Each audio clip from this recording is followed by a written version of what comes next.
All right, welcome back to Moon's Remorse. Last session, the group, after meeting the fabulous and ever entertaining Lazarus, the Great, I believe was the acknowledged descriptor.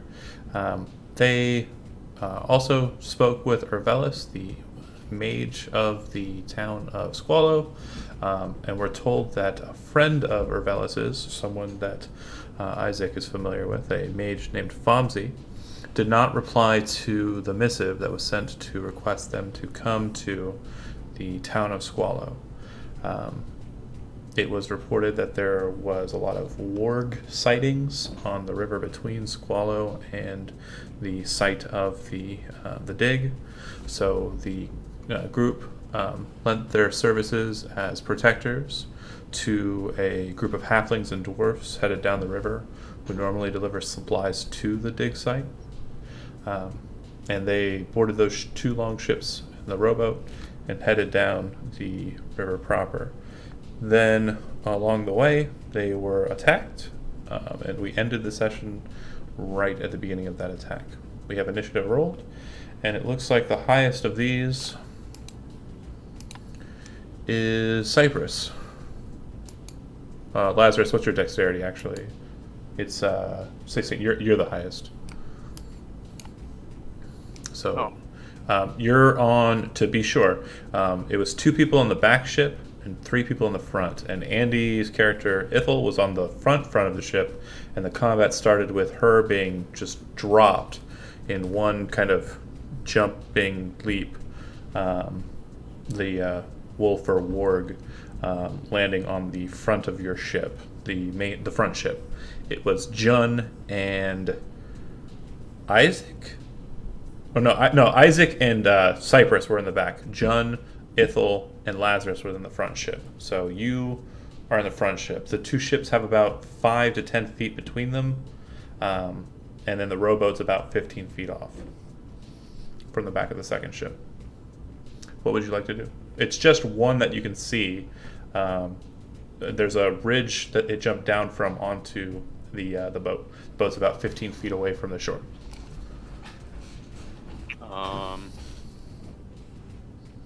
I guess blast it. Firebolt.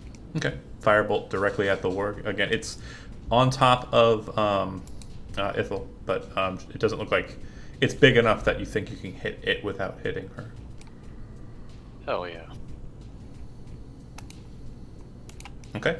What'd you roll? What'd you roll? What, 2? 2 damage? Oh, did you hit though? What was the attack? Yeah, 22. Yep. Keep in mind, we're playing for the folks at home. I may be able to see it, but they can't. All right. So 22, 2 fire damage. Kind of pecks it on the ear. Kind of looks up wildly at you. Ithel looks like she's gone limp, unconscious. You're not sure if she's still... well, it looks like she's still breathing. Cypress, you're on the back end, so you're about...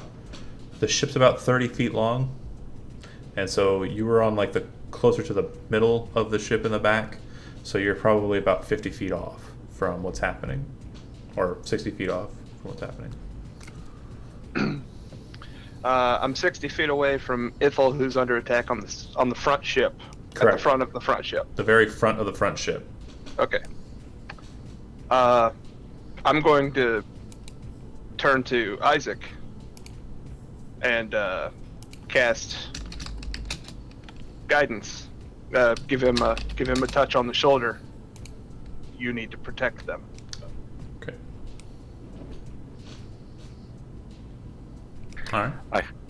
I can't swim. Not in all this armor. The wolf kind of advances forward and takes a large swipe at Jun. It looks like Jun was actually anticipating this. He kind of looked like he was just casually sitting near the edge of the boat, and he kind of backs away from the claw swipe, kind of fainting into the momentum. It looks like he was trying to hold on to the edge of the ship and kind of hold himself there, but he underestimated the swipe. He doesn't get hit, but you see him fall over, feet overhead, into the river itself, disappearing into the water. Isaac, How's the current? the current isn't super heavy. It's not. It's not going to like bash him against rocks or anything. But if he doesn't swim well, it might carry him to shore. Like the boats have been kind of drifting off towards the shore. Anywho, Isaac, it's you're up. You're about 15 feet from the edge of your ship, which is about 5 to 10 feet from the back end of the other ship, and then another 30 feet, well, 25 or so feet to the front of the first ship, the lead ship. What you're saying is the ship wide enough that I could like jump from the front of my ship onto the back of their ship? Yeah, you've got enough of a running start with that 15, 20 feet that you could run to the edge of your ship, jump, and potentially land on the opposite side. Your strength is an 18, correct? Yeah. Okay. So I need an athletics check, not for the jump to land across, but more for how you're going to land it. All right. Well, look, I feel the guidance of Mother Nature is with me, so let's rock and roll. Roll it. Give me that D4. Yeah, 12? Yeah, you kind of realize that as you're kind of leaping, when you're pushing off of the ship, you're kind of causing it to, like, with your weight, your armor and everything, and moving that the way you are, you're actually causing the boat to slow up a bit because no one's rowing right now. And so when you leap, it's a little bit further than you anticipated when you first looked out that way. But you manage to catch on to the edge with, like, your knee and kind of roll into it. When you hit the other side, you feel like, you know, you're pretty much stationary. You can take the dash action if you'd like, but I'd say you'd be getting up from prone, so you won't be able to make it to the opposite side of the boat this turn. You could probably make it about halfway adjacent to Lazarus. Yeah, I'll get as close as I can and do that. Okay. So Lazarus, you're standing there, your bolt of fire hits the wolf, Jun gets swiped off of the side, he wasn't sitting too far from Ithel, and then the wolf kind of looks to you and the halflings that are still on the boat, and just as you kind of realize, oh, I'm probably the biggest target, because I'm the tallest, the paladin runs up in front of you and kind of stands in a protective stance. Just as that happens, all of the halflings move to the back of the ship. You see two of them jump off of the ship, and Zach, on your side, you see their little hands kind of pop up onto the rim of the ship, on your ship, and kind of start pulling themselves up. The dwarves move to help them up. One of the dwarves actually moves to the front of your ship and kind of rips a tarp that's been sitting there for a while that nobody really asked questions about.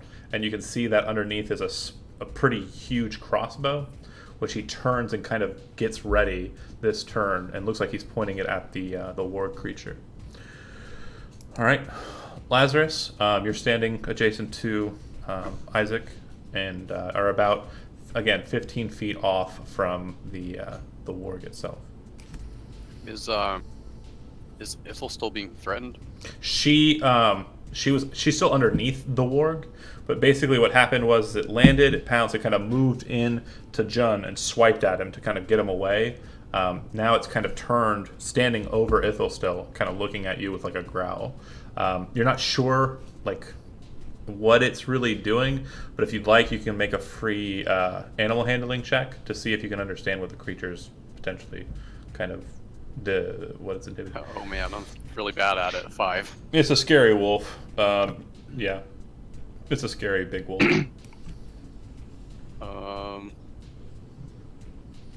I will. It's still only the one on the boat. Like I don't see any others. Yeah, that's right. When you were kind of riding up, you just saw the one. You think you might have seen shadows of others. If you want to kind of get an idea of what's possibly going on the shore, you can make a perception check. That'll take your action. Yeah, no, that's fair. 11. Pretty good. Focusing over on the shore, as you've got the Bastion of Paladin in front of you, a little bit of respite from possible danger. You see that it looks like there's another large wolf on the other side, and as the boat kind of coasts past a little bit, maybe like 5 or so feet past where you started, you hear a young man, you think, possibly human, possibly elf, kind of yell out, "Back, you beast!" Oh. I don't see him though. You don't see. There's a bit of just a hear rock. it. There's a bit of the rock in the way. You're pretty sure that in like 3 rounds of the boat moving the way it's moving, you'll come around the ridge enough that you'll be able to see diagonally backwards what's going on the top of that rock, or around that rock. Okay. So I'm trying to figure out where that voice is coming from.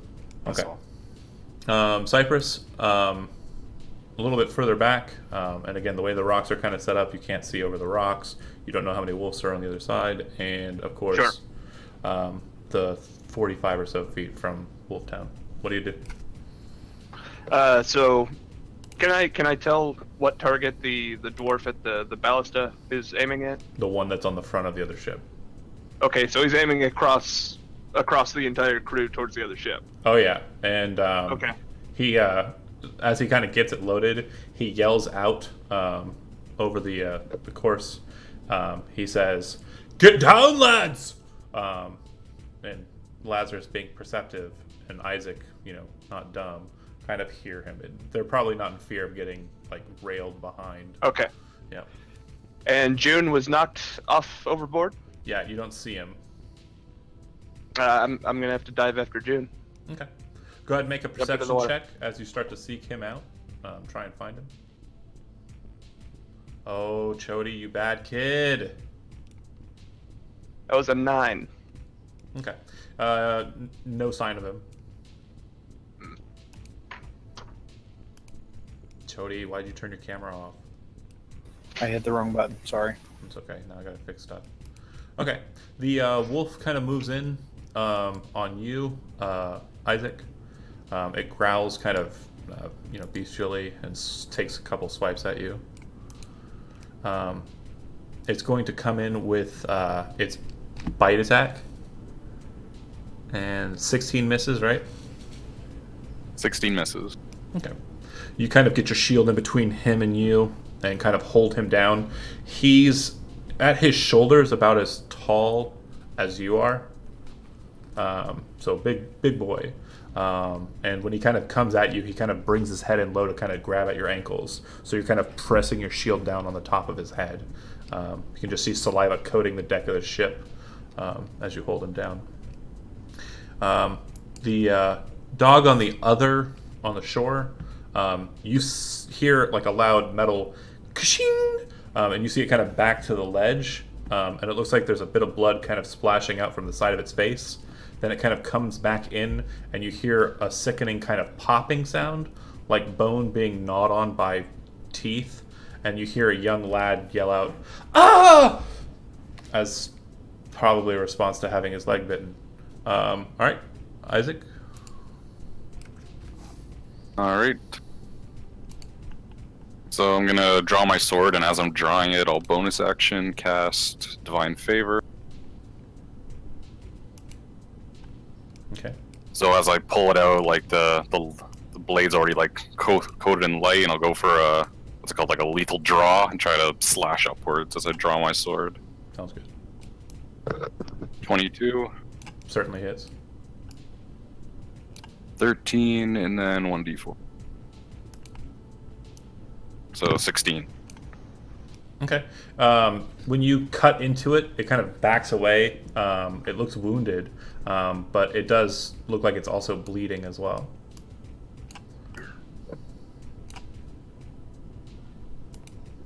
Alright, I'm good.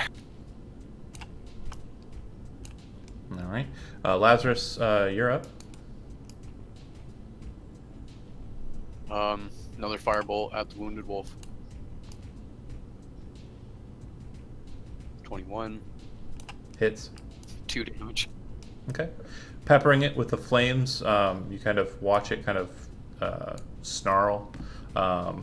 It looks like you're kind of hitting the same portion of the head that Isaac just cut into. All right. Cypress. I'm getting into that water. I need to find June. If I can't see that he's surfaced.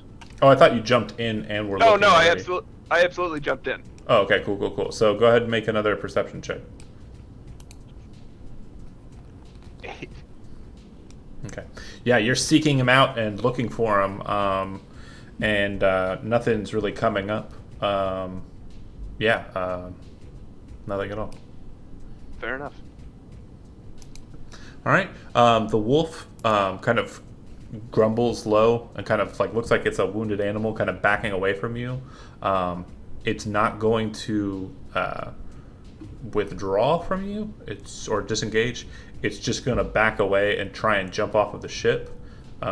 If you'd like, you could take an opportunity attack, but it looks like it's just darting away. The one that was in front of me? Yep. I'll smash him. 15? As it tries to back away, you cut into its hind flank. Go ahead and damage.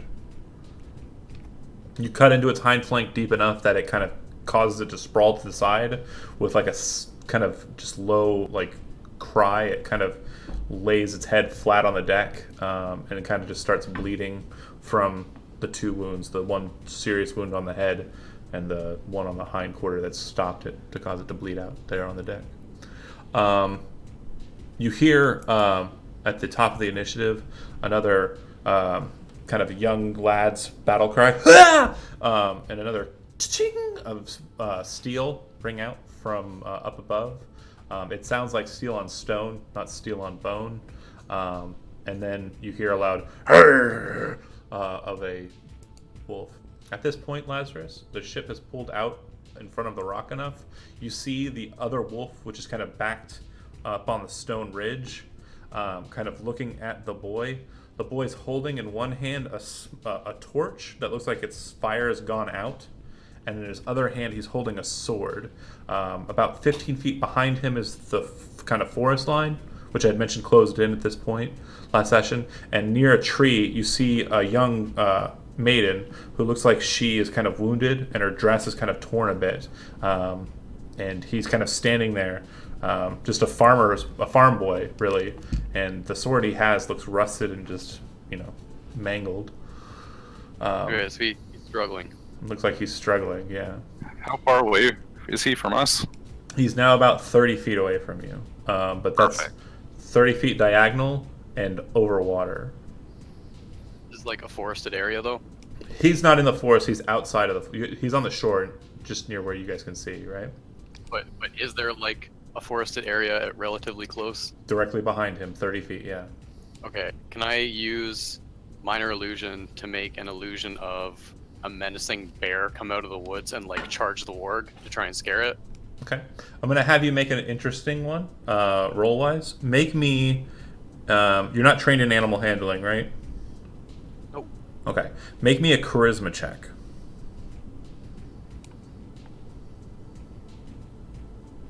14. Okay. You see this, Isaac, as you kind of turn and look back at the boy, you see at the woods this bear kind of appear, maybe 15 or so feet away from where the girl is laying, and it kind of comes out and starts growling. It raises up on its back legs.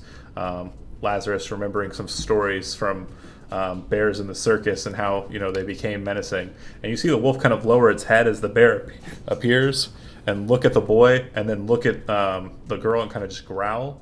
And it kind of just starts darting down the shoreline, basically in the same direction you guys are going, giving a look over to you. And when it sees that you're there in the 50 or so feet that it sprints, it kind of moves towards the forest a ways away from the bear.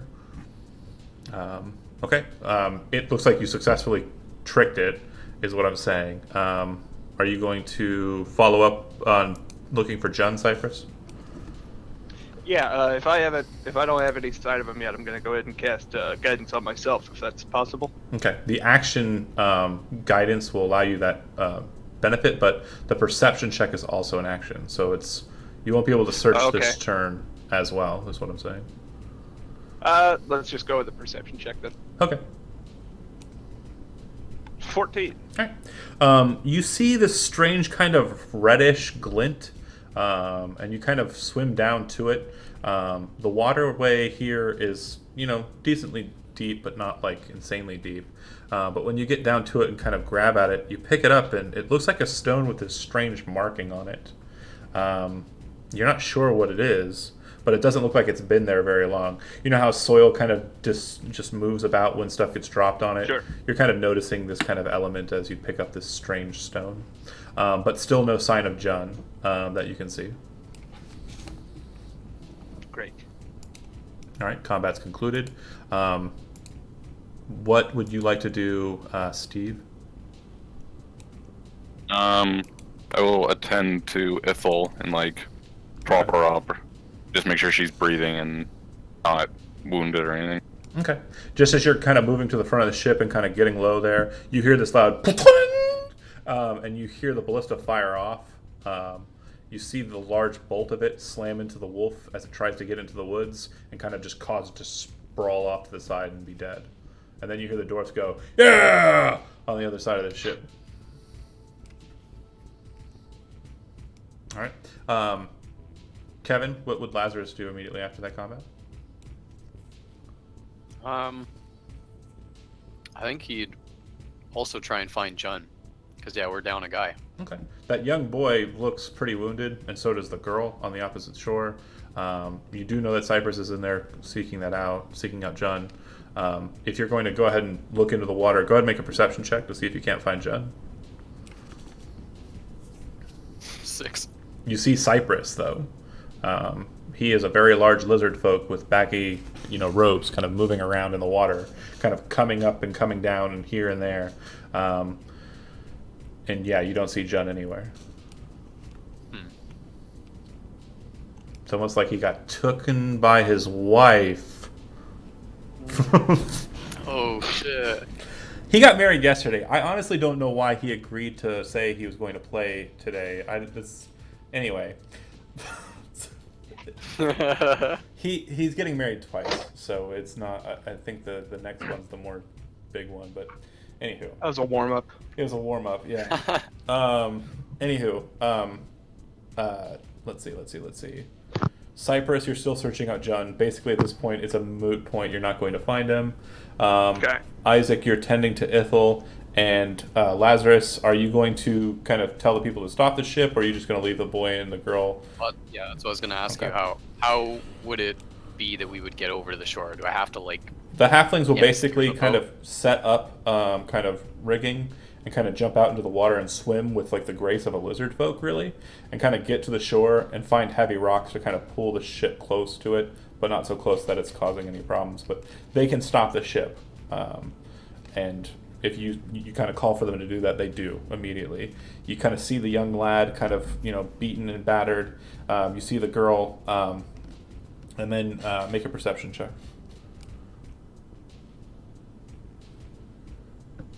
8. Decent enough. In the woods, you can see that it gets very dark despite it being kind of the middle of the morning, almost noon. But in the dark of the woods, you can still see like outlines or shadows, and you're pretty sure you see several figures, maybe hundreds or so feet back. But what's causing you to see them specifically is that the sunlight seems to be catching their shadows from coming in from the coastline, and they seem to be kind of reflecting the light back as red. Okay, spooky. You assume there's probably about 4 of them, 4 of these large creatures, which have a very similar silhouette and bearing to the wargs you just fought. Yeah. Okay.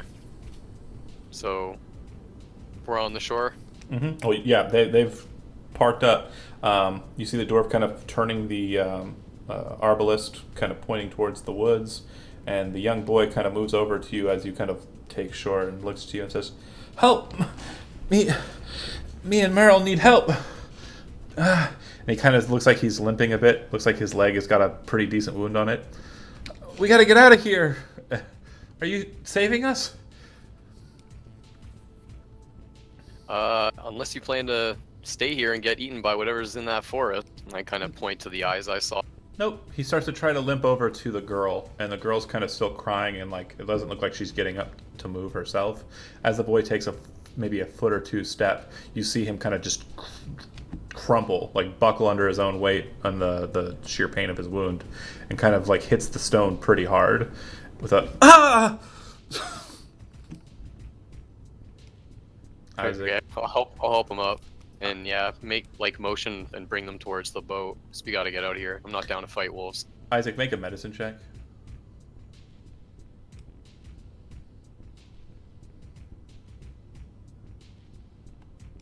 You 22. You very quickly realize that Ithel's concussed. When she got dropped on, it looks like she bashed her head on the railing or on the edge of the boat. You very quickly kind of administer, a cold patch to her head, and apply some points of lay on hands if you want to help her with the condition. But she will be kind of unconscious for a little bit. No, I'll just make sure she's comfortable, and then when I light her down on maybe like a sack or something to keep her head like elevated. I'll rush over to the children who are bleeding. Okay. Do you want to help the girl or the boy up onto the ship first? Kevin said he's gonna help the boy up, so Okay. I'll kind of scoop the girl up in my arms, just kind of reassure him, be like, "It's all right. I'm here to help you." Okay. As you take her up and start moving her, she's maybe 14 or 15 years old. It looks like she's kind of wearing, like a flower gatherer's kind of clothing. And it looks like she's wearing a necklace, the pendant of which is the sign of Atavius. Okay. You carry her onto the ship. The young boy kind of takes your help and kind of walk him to the ship. Cypress, at this point, do you kind of reboard the boat? Yeah, I'm going to surface. I'll let the others know. June has proven himself resourceful thus far. Not a lot I can do. Okay. You're kind of the halflings and the dwarfs and such kind of point out to you the problem, and you would see that there are basically 4 silhouettes in the shadows, some hundreds or so feet away. At this point, I'd like you to make a nature check. Sure. 6. To which you have advantage for. Sorry. 21. Okay. Wolves are predatory lot in the larger versions of them, dire wolves, wargs, and whatnot. These appear to be dire wolves, not wargs, though. So quite big nasties. But from what you can tell, they're not going to advance. They will eat what they can. They're opportunistic eaters. And so it may be the case that they were waiting for you to leave like a wounded behind. It may also be the case that they're waiting for you to clear out so they can eat their own dead. I'm going to signal towards some of the crew to remove the corpse of the dead wolf. Okay. It was killed, right? Yeah, the dire wolf was. As the kids are being loaded on, they're basically just heaving and hawing and doing their best. If you help them out, it's a bit quicker, but you're able to shove the wolf onto the shore. Yeah, absolutely. I'll help pull it out. Okay. And then you guys get on their way? Yeah, once I signal Lazarus to bring the boy over, have him sitting, and I'll ask him where it hurts, and then just I'll give them both enough lay on hands, some healing to. 4 points apiece is going to be enough to heal them fully. But yeah, you find that the boy did get his leg wounded. It was bitten. You lay on hands and cure it. You see the sword that he is using does look like an old rusted kind of sword. And it looks like when he struck at the wolf and missed and hit stone, it bent it all out of whack. Yeah, I'll reassure them, but I'll look to the boy, say, "You're a very brave young man. What you did was the right thing to do, protecting your friend." And then I'll look to the girl and kind of caress her pendant and be like, the Sun Father, he brought me to you this day. Your faith was rewarded. Okay. Over the course of the next couple hours, because again, this was the end portion of the trip, if you recall. She tells you her name is Meryl. She is the daughter of one of the associates of Tal Namri that's currently working at the dig site a few hours down the way. She says that they got lost in the woods, her and Felix, which is the name of the boy, and the boy found the sword kind of out in the wilds and took it up as a brave young lad will to protect her. And when they actually ran afoul of some danger, he did, according to what she said, he was very brave, and he caused one of the wolves to run away. There were 3 of them, but in the end, I think we were almost done for if you hadn't arrived. And so the straightest arrow pointed you to us. And so they seem very contented that you're there, and specifically you, as a paladin of their god. They both seem to have holy symbols, necklaces therein. But again, like I said, you're not too far off from the dig site. You do spend a little bit of time kind of looking for John around, but he doesn't turn up. And the ferrymen say those wolves aren't going to wait forever, and there's no doubt that if they start making out calls, and just as he says that almost as an omen, they do start kind of letting out wolf cries. It seems like they're trying to gather the pack to kind of deal with you now that you're waiting. You guys get into the ship and go. And if you don't, you can stay behind, but the boat's leaving without you. Pretty sure you're all leaving. You see up ahead that there's a sprawl of the forest that looks like it's been kind of cut away, like a large sprawl of it that's been cut away and kind of raised up onto a hill almost, with a backdrop set behind it of more hills and such. From what you can see, it does look like a busy area.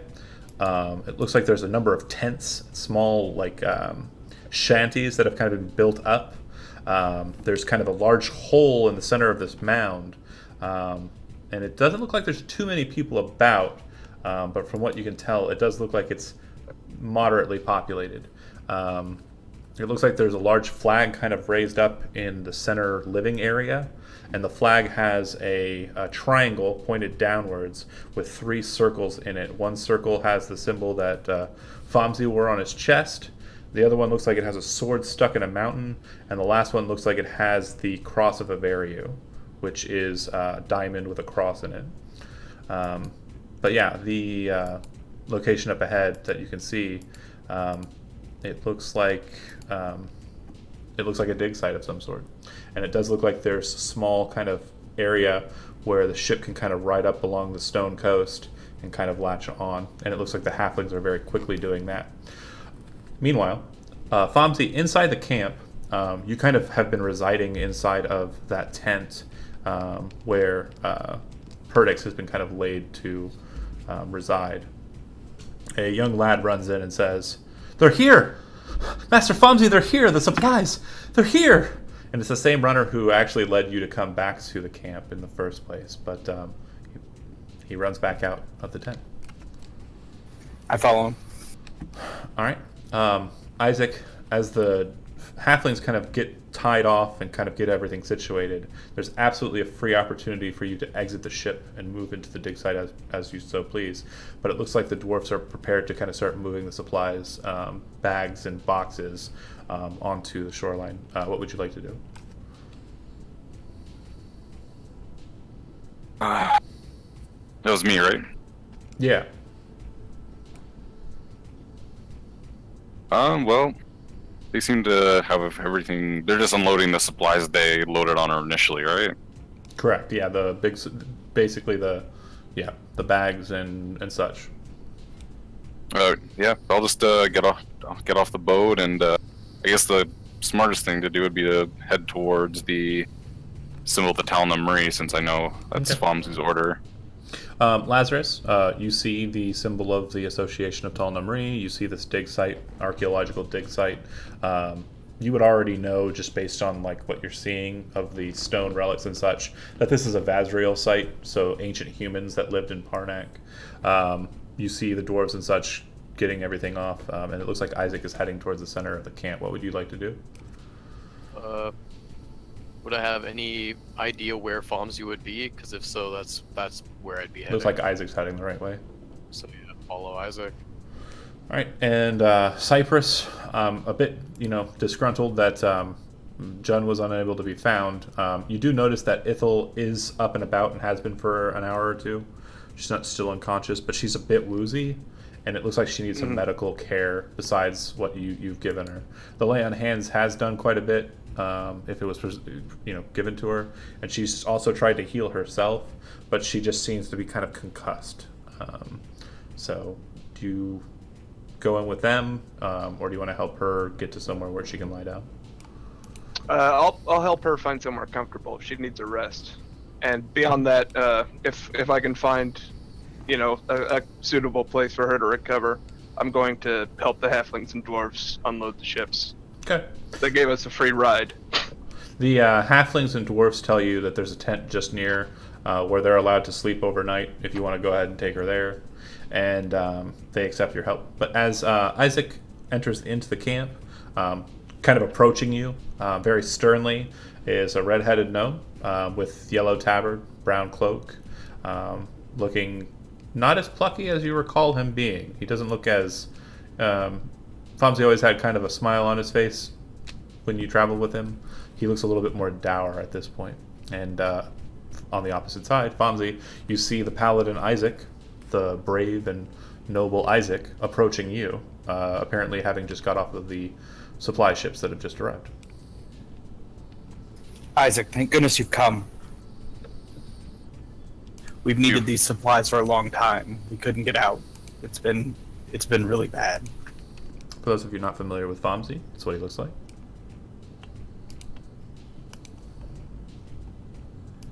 Yes, it seems fate has caused us to cross paths again. What has happened? We had found a new entrance to the dig site, and me and Perdix went in after a few workers went in and they didn't return. Perdix was hurt by the traps, and I've gathered what I could, but he's not good for the wear. We've been trying to send out messages. We've been trying to get out, but the woods have been just too dangerous for us. We've been here. We've been trapped. Yes, we ran into some I suppose outrunners from a pack of wargs on our way here, and picked up a couple of young folk from your dig site. Seems something has the wildlife rattled. Something indeed. Since we've opened up the cave, it's been unimaginably dangerous here. I must digress that we actually are not here. We did not come to help you. We came to find you at the behest of Lord Elfman of Squallow. Is a really good name. I can't remember. Danny Elfman. Gosh, I hope you guys took notes. What for? I haven't heard of anything from him. Apparently he had Master Glenodal there. I remember. Yeah. He had apparently had been trying to summon you, but if you were not able to send notes out, clearly notes could not come in. No, it's been much too dangerous. I was trying to find a way out. It might be smartest to evacuate the dig site. Perhaps you're right. He also summoned another who we did run into. I'm not sure if you two have met, but allow me to present Lazarus the Great, as he so calls himself. Kind of present the half-elf. I don't believe we met, but it's always good to meet anyone that could bring any help to us. I extend a hand. I go to shake it. Fonzies. Say hello. My name's Lazarus. Nice to meet you. Chody, make a intelligence history check.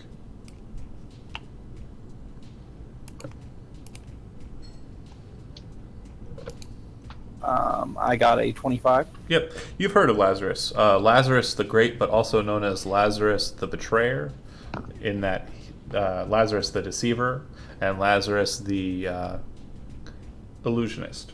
So you've heard tales of this master deceiver. He's called the Betrayer, not because he's betrayed someone, but because he betrays your sense of vision. His most notable presence, to what you can recall, is back when you were studying in academy at the Association of Talnomri. He was kind of in and about, but not really stuck there, and was more of an entertainer. So to some of the folks in the staff in your portion of the association, the betrayer was a term that they kind of gave him to kind of condescend, not so much to elucidate. But he's been known as also Lazarus the Great. You do know that he has some ties with association members. It's no doubt that he's associated with Glenodal, the elf from Squallow. Oh, I have heard of you. It's very nice to meet you, finally. I've heard you put on quite a show for the people around you. I have indeed. Perhaps there may even be time to put on a show here before we evacuate. If that is the course of action we choose to take. Oh, anything to raise the morale would be very welcome here. It has been a little stressful. Yep, and at that too, Cypress, you kind of help them load the materials after getting Ithel to just a nice common bed. It's pretty short order, but Fonzie, you can see that they appear to have overstocked. So the materials and supplies and foodstuffs that you would need normally delivered for every 6 day. Looks like they've delivered an entire month's worth of supplies at this point. Well, if I could show you all the actual dig site what we found, I mean, I'd be more than happy to. But again, out here is just not that safe at all. It's almost safer in the dig site, while the other ones prepare. Sounds good. Lead the way. And well, hold on. We have another member of our, a new member of our party, a lizard folk. You'll meet him soon. By the name of Cypress. He's proved very loyal and compassionate in our endeavors. I'm sure he would also be an asset in figuring out whatever mystery is going on here. I believe he was. I kind of look over my shoulder. I'm like, I'm actually not quite sure where he got off to. Anyone to travel with you, Isaac, is very welcome in our presence here. Yep. Eventually, you do see a lizard folk kind of strolling into the area, Chris. He's a pretty big boy. Looks like a walking dragon man, but lizard with tail. Oh my! You were not exaggerating when you said big. Welcome, sir.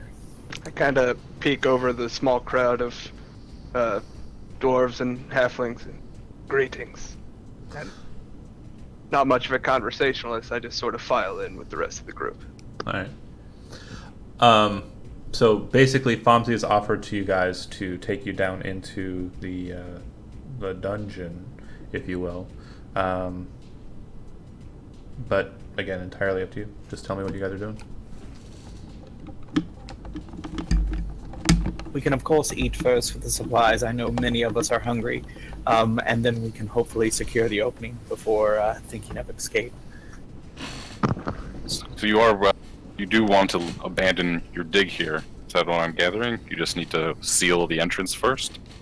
Wanting to and needing to are two very, very different things, sir. I am an archaeologist. I would prefer exploring further, but again, we are in dire times. If you feel that you are able, I would more than be happy to show you as far down as we've gone, but again, it can be treacherous. Well, our business here is to gather you and bring you back to Master Glenottle, so whatever you need us to do to speed up that process, we're happy to oblige.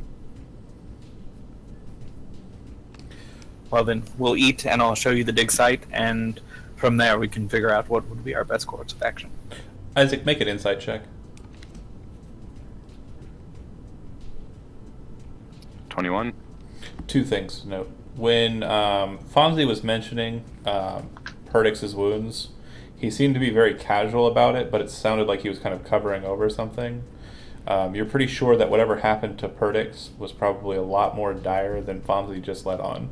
Like, Fonzie sounded like he was, being optimistic about it, but you kind of got this weird sense that whatever it was that happened to Perdix was probably a bit more dire than that. And then the second thing you note is Fonzie has always been an optimistic person.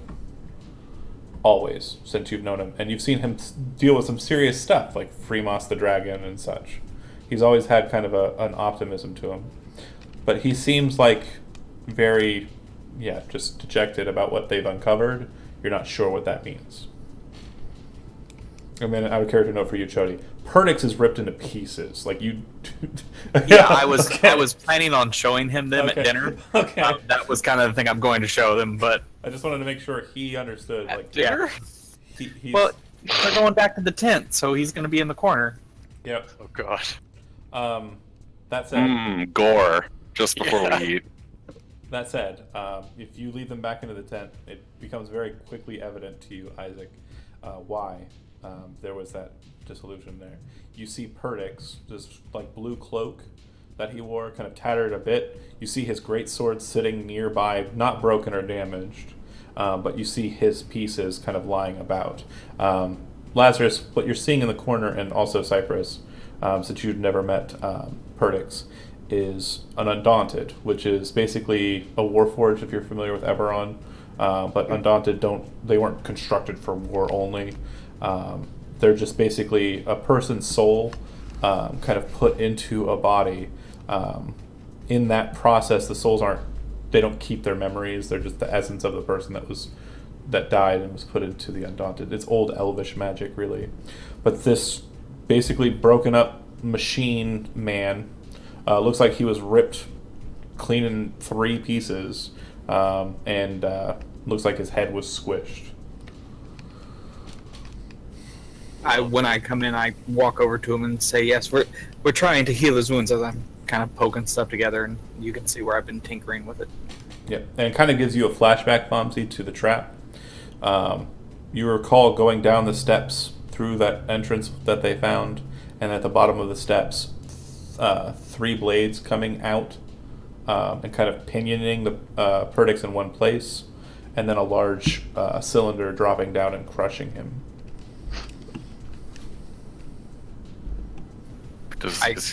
But he's still alive? His spirits might be in there somewhere, but we have to put them back together to get things running a little bit. I believe it can be fixed, yes, but it might be a past my skills. So. Do you want to inspect him? Yeah, I would heal him, but I don't know if my healing heals robots. Like, it's very confusing to me. Well, it's not so much that. It's not so much that. Like, he is, for all intents and purposes, deceased. Okay. So you can. I'm not letting go, though. Yeah. Fonzie is he doesn't have his books. He doesn't feel like it's necessary. You can tell that there's still optimism despite the weight that's been thrown on his shoulders. But for you, if you'd like, you can make either an Arcana check or a Medicine check looking over Perdix's body as its current state. Let's go with Medicine. That's more up my alley. 16. You're pretty sure that he's gone, and it doesn't look like there's anything left to it. Essence-wise, you know that the Undaunted have kind of fluid and life essence that kind of flows through them like blood. It looks like this thing has basically been exsanguinated of whatever that substance is. I'll kind of take a knee, put like a hand on his robot chest, and then just say a silent prayer in my head, and hope whatever afterlife his kind has, he's there in peace. And likewise, Lazarus, you can take a look at Perdix if you like, or if this is just boring to you. It's a dead Undaunted. Who cares? No, I think my character would be interested. I was gonna say, I feel like he'd be studying the pieces and almost like weaving an illusion of like what he thinks it would look like. Like Just Stark, for, like Tony Starking it. Kind of, yeah, but like for his own, like I'm gonna use this later. Okay. You know what I mean? Now I know what a robot man looks like, kind of thing. Make an Arcana check. 19.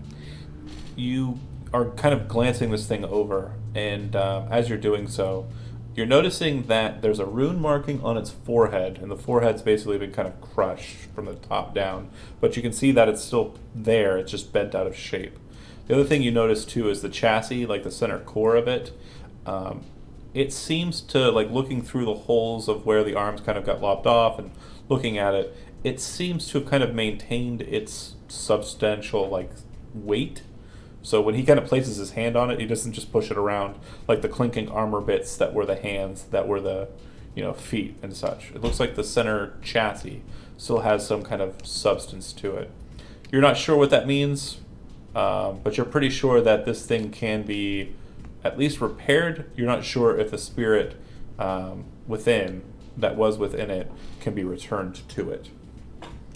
Well, like relay that information to whoever's nearby, but yeah, keep doing what I was doing. Almost idly, as you're kind of looking at it and kind of piecing it together with your illusions, he kind of just starts muttering aloud what his thoughts are on it, which basically relays that information. So it does sound like there is some hope, Fonzie, according to. Oh yes, of course. We just need time and pieces and luck. That's what the time and pieces and luck. And I mutter. The young human lad who sent you got you the message and all that. He comes in. It looks like he has Ithel kind of on his shoulder, like bringing her in, and she kind of moves and takes a seat and kind of nods. She looks like she's pretty well beat up too, but she's alive. The only person that's missing to you, Famzi, is Jun. And Asanos. Well, the gang's all here. Almost. Lay her down on my cot and she can rest. She kind of shakes her head. She says, I'll be fine. She just kind of sits. Well then, we shall eat and we can continue on right after that, my friends. During the course of eating, she says, she basically says, I heard about Perdix, and I'd like to spend some time kind of looking over, him and seeing what I can possibly do. She could probably see him in the corner. Yeah, and she, is eating, and then afterwards she will kind of go over there and start kind of messing with the bits. It looks like she's kind of trying to put him together, and bear with me here. She's kind of trying to put him together, and looks like she is not having too much luck of keeping him together, but starts kind of pulling out small, fine tools and seems to be kind of working at it a little bit more with a bit more precision.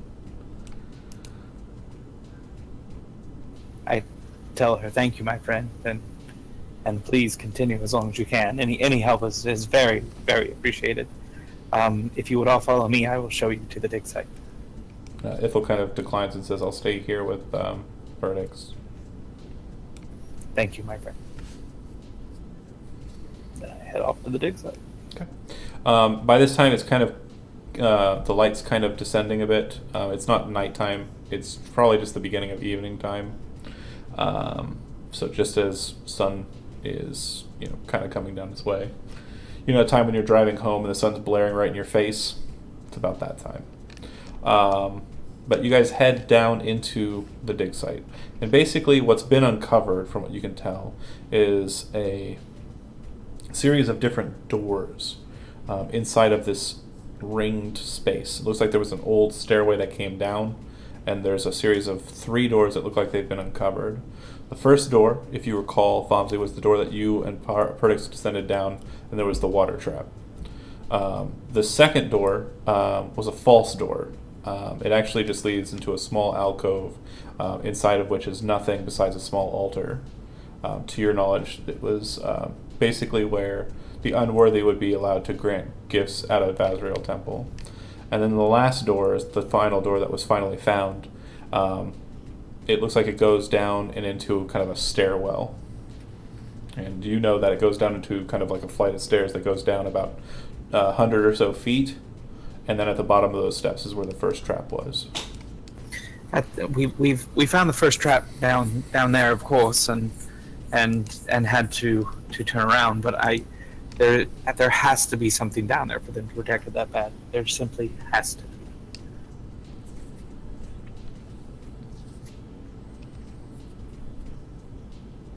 Okay. So you want to recover whatever's down there before we head back to Squallow? Is that what is that our goal here? Yes, we of course need to. I want to return. It's too important of a job to leave alone, but I want to make sure it's safe as well. We have time if you want to try, but again, I just want to make sure this place is safe for us to return at a later date when it is safer to come back.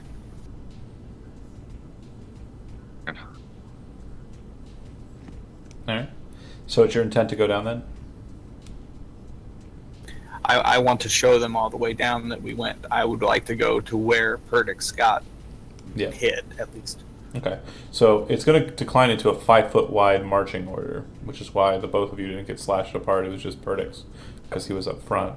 I'm assuming, based on just party consistency here, it's going to be Isaac, Cypress, Lazarus, and then Fomsy, right? Well, I'd actually suggest that Fomsy go first because he's been here before, and I don't want to get Perdixed. I'll reassure him and be like, I'll be right behind you, and if anything does happen or comes about, I got you. Like, don't be afraid. But you know this better than anyone, and you know where the first trap is. Oh, of course. And I'll lead them down. Okay. If that's the case, here we go. Map should have changed.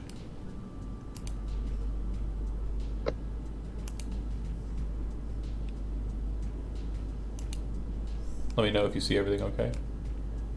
Yeah, bottom right. Okay.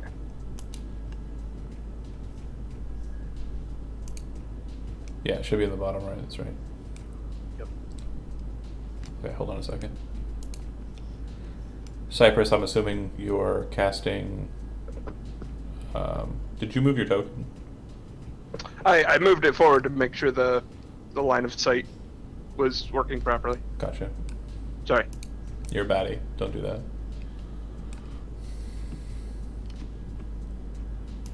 Okay. Fomsy, as you recall, at the bottom of the steps, just as you stepped outside into the smaller chamber there, that's when the blade trap came. You don't know what the trigger was. You don't know if it was a pressure plate or something. You may not want to move that far up forward yet. Maybe just down to the steps. Wouldn't it still be sprung? It's not sprung. It looks like it Does it reset. reset? It looks like it reset itself. Okay, I push that to the group and basically say this is where it was. I don't know what caused it, but it seems to have reset some way. So Like right here. Yeah, in correct. this room, yes. That first step into the room, Perdix got slashed from both sides. Looks like 3 blades kind of rent across him, and then that entire doorway just kind of became closed by this large stone that smashed down on him. And then Fomsy picked up what he could of the pieces as they kind of came down to him, and then ran back up the steps. I'm kind of thinking I actually reach up and I touch the tender flesh on my face where it's burned, thinking about how bad I am at setting off traps. And I just kind of mutter, mostly to pretty much to the group, just like, man, I didn't think I'd ever say it, but I wish June was here. You know how to get past this. Never thought I'd say it, but I wish Jen was here. Classic. What? Since we're out of combat, would it be detrimental to cast guidance on myself? Yeah, you can cast guidance on yourself. That's fine. I'm gonna do that and start from a well-off distance away from where he said the trap sprung, and start sort of prodding along the steps with the end of my spear to see if I can't find Okay. what could have triggered it. Go ahead and do me a favor and Okay. make me a dexterity saving throw. Cool. 12. Alright. So as you kind of poke at the stone and kind of moving around, nothing's really happening. And then you're kind of touching the end of the stone, like that stone square there. And this strange, like, sense kind of comes over you just as it's all happening. It feels like you've passed through something. Like this strange barrier in between the doorway. And as your arms kind of pass through it and get to a certain point, you hear 2 wide, 3 even, wide kind of slashes. And then you see just blackness.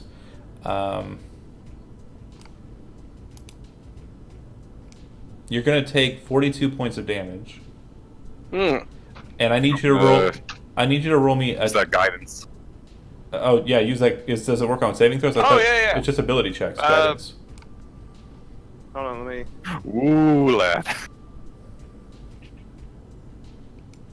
Ability check. Ability check of its choice. Yeah, not saving Since throw. it was a Dex save, I have Shield Master. I can add the 2 Oh, it's not from a AC. source that you can see.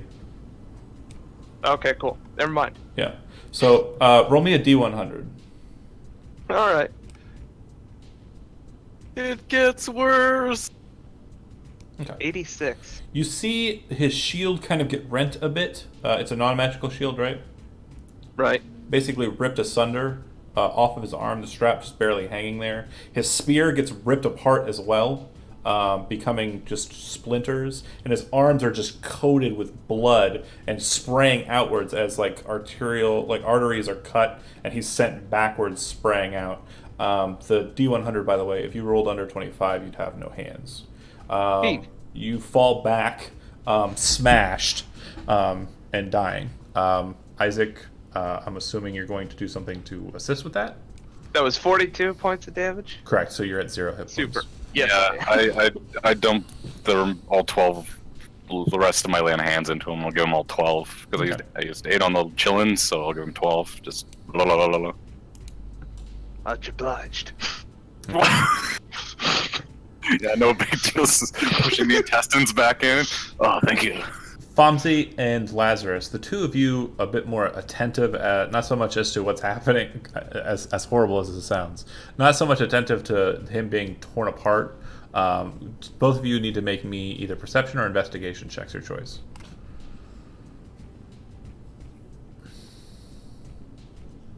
Really good. 20. The two of you very quickly understand the triggering mechanism, A. B, what happens with the trap, and C, how long the trap will take to reset. So first things first, there's a magical aura that's set in between the two doorways. If any living thing passes through it, that's the trigger for the trap. It's not so much a pressure plate, it's just a presence of humanity or living thing on the other side. There are 3 blades. One's coming from the wall to the right and kind of hooking inwards into that square. One's coming from the wall to the left and hooking out into the same direction. And one's coming from the ceiling in a guillotine, slashing straight across. And the stone kind of drops after the guillotine's made its way through. The stone ceiling drops and slams and heads back up. Looking at it now after it's all been done, you're pretty sure that the trap will take at least 4 to 5 minutes to reset, because it looks like the guillotine blade on the top is rescinding back to where it came from, as are the blades on the outside walls, as the stone pillar from the ceiling. There's a window. We have a small window to continue forward. The treasure beyond our belief, knowledge could be right ahead. Could we continue? When they saw this, it's just a screen. It's not a full area that they're in. Apparently, from what they're seeing, it's a screen of just magical energy. If you pass through it, it causes just a trap. a force field. Okay. Correct. But how do we get back?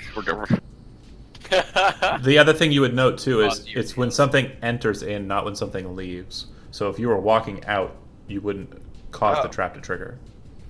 Damn, you guys are Sherlock Holmes. You got smart men. All right, let's go. 2 20s.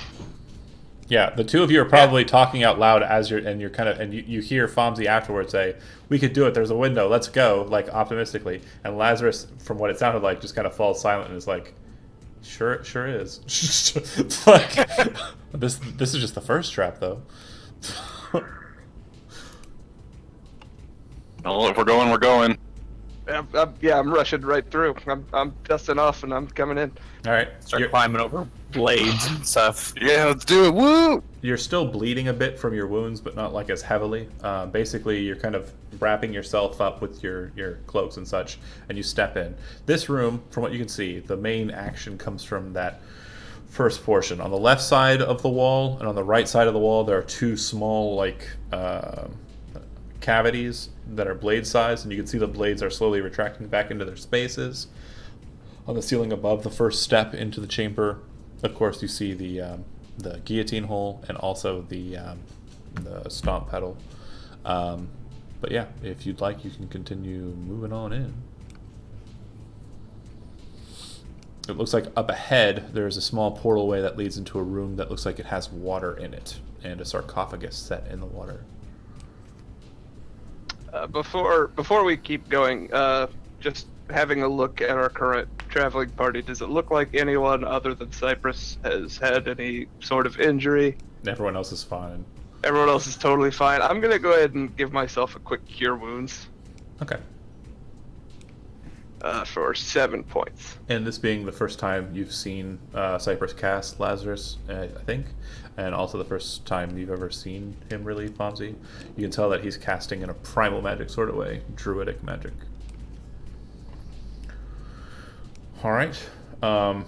Looks like there's kind of a break in the stone in the wall to your left. You're kind of 100 feet underground, and Fonzie, being an archaeologist, you can tell that this place was built a long time ago, and it does look like the natural workings of the cave, or the natural workings of the cave they dug out, are kind of encroaching on the stonework that they set inside of the cavity they made.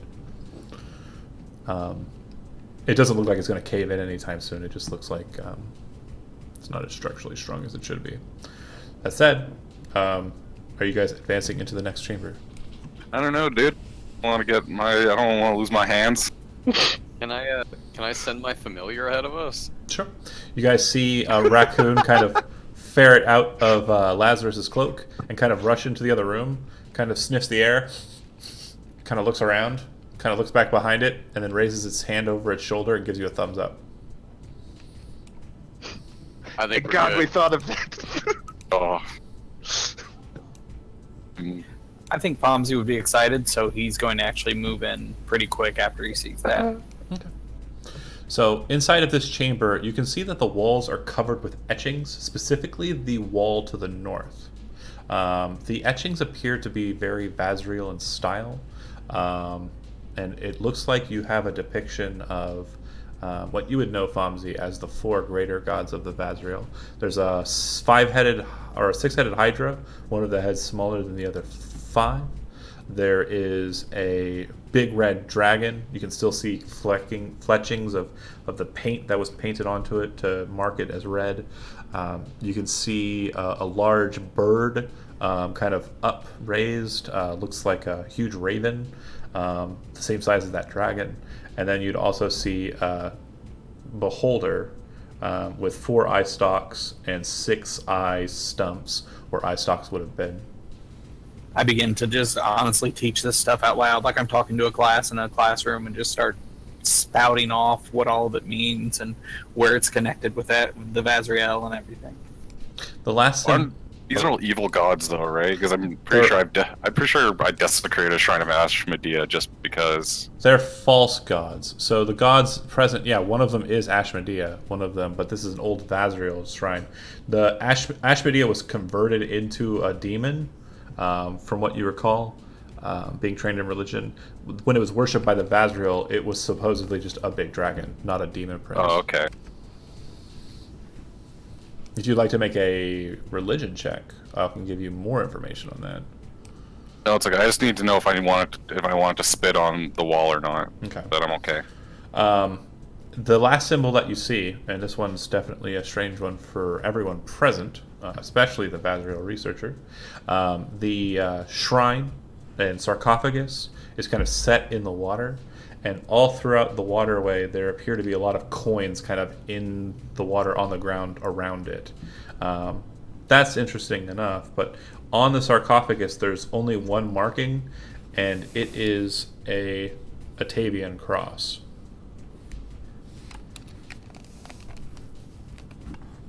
Which would be, for you, Fomzi, anachronistic in that Atavius was effectively founded, the religion of it started in the nation of Osiria, hundreds of, or 1,000 or so miles away from where you currently stand, with roots in Parnak, but obviously a bit strange to see it here in this old Vazriel tomb. Very peculiar. I'm gonna go around and start inspecting it. Okay. Lazarus and Cypress, you guys are moving in as well, right? Yeah. Okay. Yeah, I'll step in. After a few minutes of your guys' inspection, you hear 3 loud clicks and kind of a sound. If you look back into the room that you exited, you'll see that the trap is reset. Am I just as confused as Fomsy about why, like, an Atavian would be buried here? Or is there something I might know on, like... Make a history check if you're interested as to why that might be the case. 21? So Oh, I got the pot dice. you're not sure, but you do know that Ariomand, the first Osirian, came from Parnak, and he left Parnak because of the dedication of everyone to the elves. He felt that they were against the one true God, and left because of that. Is what you recall from tradition. So you know that Osirians predate Osiria. Osiria is the land they founded. Think of it like England and then Americans. So there were still like things that Americans do that are in America, but were also present in England. Does that make sense? Oh, and the elves are the T. Yep. Through the way. Through the elves in the bay there. Alright. This is just, all I can pretty much gather is that this place is probably just old as dirt. Just super old. Yeah, that's very evident. Are you actually going up to the sarcophagus there, Fonzie, checking it out? I won't touch it, but I will look around it. Okay. I'm not. It does look like there's a walkway into the water, kind of a path, the walkway into the water. There's also a set of doors that have been left ajar to the left. It looks like there's another passageway just through there. That will definitely catch my fancy as well and point out and be like, oh, there's even more. This is going very deeper than we thought it would. Okay.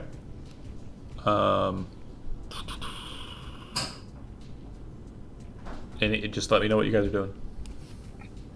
Are there any torches, anything that could provide light in the area?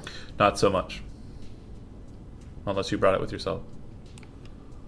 Are we getting a bit of light in here? Because I don't have dark vision, but I can see. I think Fonzie cast light when he entered in. Oh no, he doesn't cast light. Say I don't have that. The only person who needs light, I mean, you can see okay? Yeah, I can see.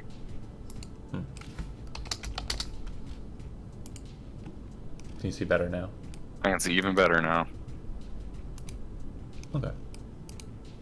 Yeah, if we're gonna keep exploring, that's well and good. But I ask everyone not to desecrate these sacred tombs, lest we rile the dead, disturb their rest.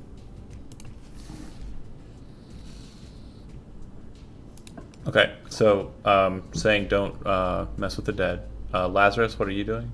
I was gonna say if we're heading into the next room, I'll send the raccoon off again. Okay. He rushes in, comes back out, kind of gives you like a nod, like, you know, he didn't die horribly. And I tell the group, I think the path to the next room is okay. Before you guys exit out of this room and into the next one, Cypress, do you have any questions about the room? And then also, Fomsy, do you have any questions about the room? I forgot nothing. About the room we're currently in? Yeah, that's the one. How is the sarcophagus sealed? Does it seem like it's pretty solid, or does it seem like... It looks like the top of it is made out of kind of a burnished bronze, and the lower portion is made out of stone, and it looks like there are latches that are made out of bronze that have been kind of sealed onto the outside edges. There's a total of 7, 3 on the one side, 3 on the other side, and 1 on the head. Okay, I break out a sketchbook and start taking notes. Trying to jot down everything I can, and just taking notes for future. Okay. As Fomsy kind of starts penning or penciling and charcoaling into his notebook, you guys look into the next chamber, and you see that there are 3 sarcophagi, but these ones have actually been left open, and it looks like there are bits of the corpses that were inside kind of just ripped all apart. It looks like they were actually dragged off to the north, like out of the boxes. these sarcophagi look identical to the one in the water? No, these ones look different. These are just the stone portions. It doesn't look like you can see any traces of the lids that were on them. Oh, geez. Someone's already been desecrating down here. Triggered. They didn't listen to your rules. Yeah, on closer inspection, Lazarus, you would note that it does look like they might have had lids at one point.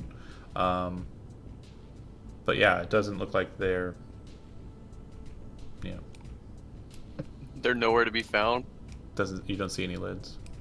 You said there's signs of the remains. Yep. There's signs of the. Looks like the they've been bodies kind being of dragged away. Yeah, broken apart. Yeah, dragged away. Can I take a look at the remains? Try to get an idea of how old they are, or what kind of creatures it was. Was it a human? Do we know that? Yeah, looks like a human.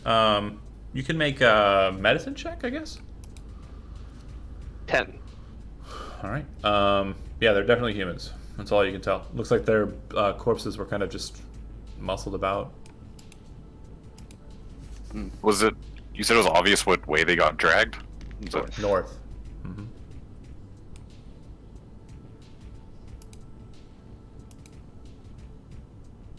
I understand that the mess could anger you, Isaac, but please proceed with caution.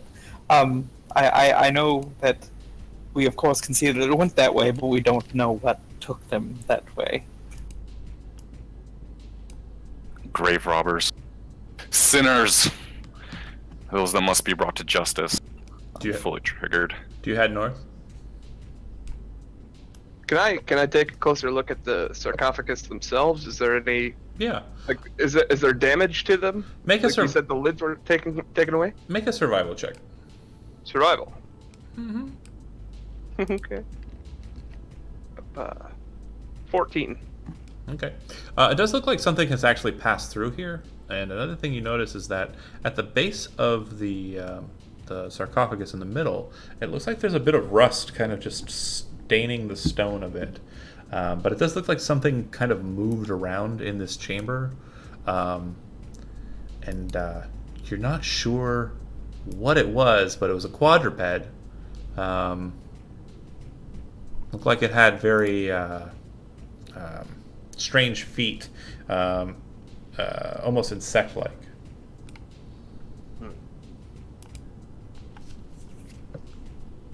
This is not the crime of a grave robber. Some monstrosity has committed this. I turn to Isaac.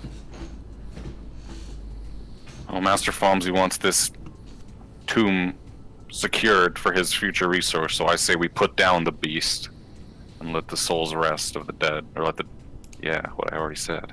That thing. Absolutely. With something like that down here, my workers will not be able to come down here, and it's too much of a risk. So if we can make the tomb safe for when we return, it would be much, much better for us. Said, so it's north and south. It's a sort of a corridor that we're looking at here. That's correct. It's north and south. To the south, just a little bit, you can see that there's a small alcove. Looks like a small shrine. To the north, it looks like the wall on the left side has actually broken in and fallen in, and the natural cave beyond is now kind of connected to the worked passageway of this tomb. My shield and my spear were both more or less ruined. Your shield's been destroyed. Your spear has been broken in half. Yeah. Just for the sake of triggering any traps and trying to preserve the raccoon friend, I'm gonna just throw what remains of them down the north end of the corridor. You hear a clatter clang. It kind of echoes down the chamber that's not worked. Looks like the ceiling in that chamber is a bit higher. And in response, you hear an echoing sound that sounds like this.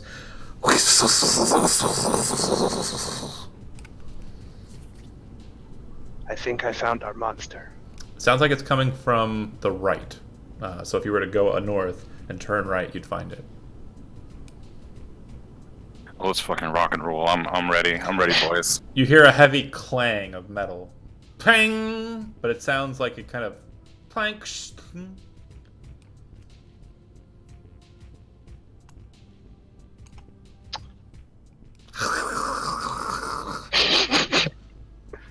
Just stay behind me. Would it be best to bring it to us? Are you guys advancing? We're not sure of the safety ahead of us. Let me know if you're advancing. I know what to do. I send Beauregard the raccoon ahead. Okay. Tell him to tell me what he sees. Are you forcing him to do so with your warging, or are you just asking him to go check it out and come back? Well, I mean, realistically, you see me tell him, Okay. and he looks at me and is like, "No way, dude!" And then I forcibly make him do it. Okay. You basically see Lazarus kind of roll his eyes into the back of his head, and then the raccoon's like, totally, and then bounds off. As you see through the raccoon's eyes, you come around the corner. Do raccoons have dark vision? Yeah, right?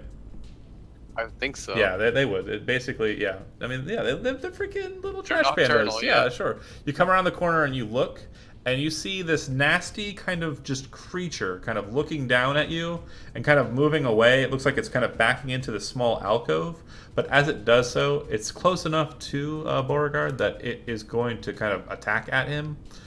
It doesn't look like it's doing so in like a feral biting manner, just a protective kind of swatting. I'm sure 15 hits that's AC, right? Totally does. It's a And it's going to do 7 points of damage, which I think snuffs him out. probably. I don't know the stats. Basically, you see Lazarus kind of go, whoa, snap back, and you hear this loud poof as the raccoon gets smashed around the corner. You would know. You guys are right. We found our monster. Just a real quick thing though. I'm gonna do something real quick with your token. Just pay attention as I do it, okay? It's gonna be quick.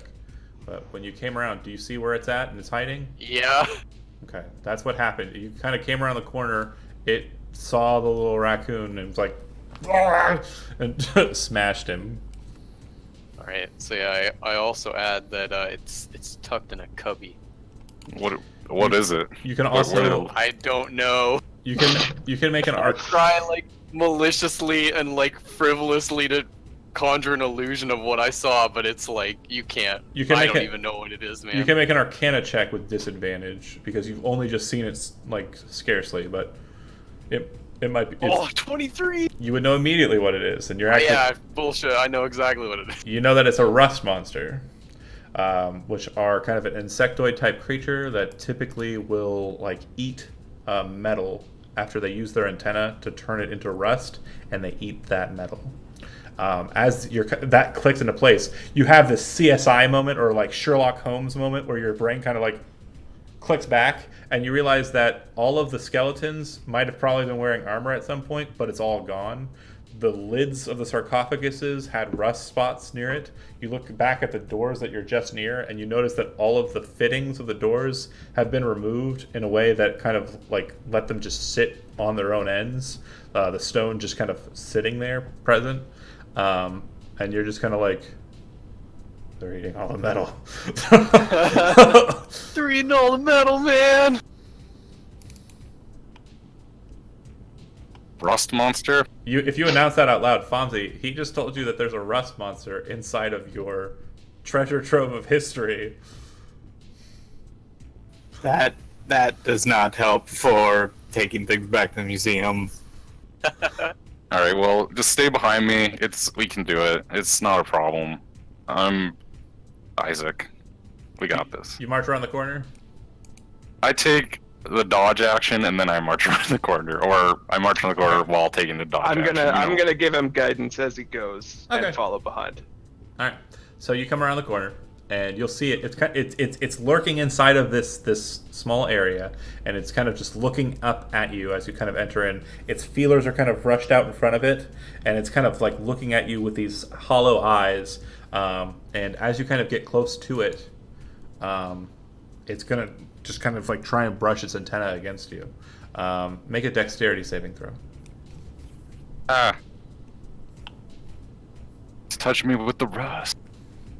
21. You back away quickly, but you see that it's trying to touch your chest, touch your armor. Oh, it's trying to eat my stuff. Yep. Oh, bad boy. Roll initiative.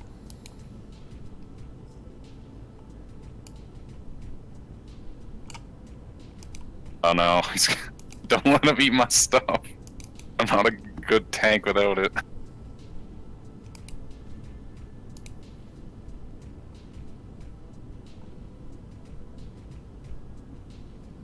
All right. So it's doing the weird thing with the names again, but whatever. Lazarus.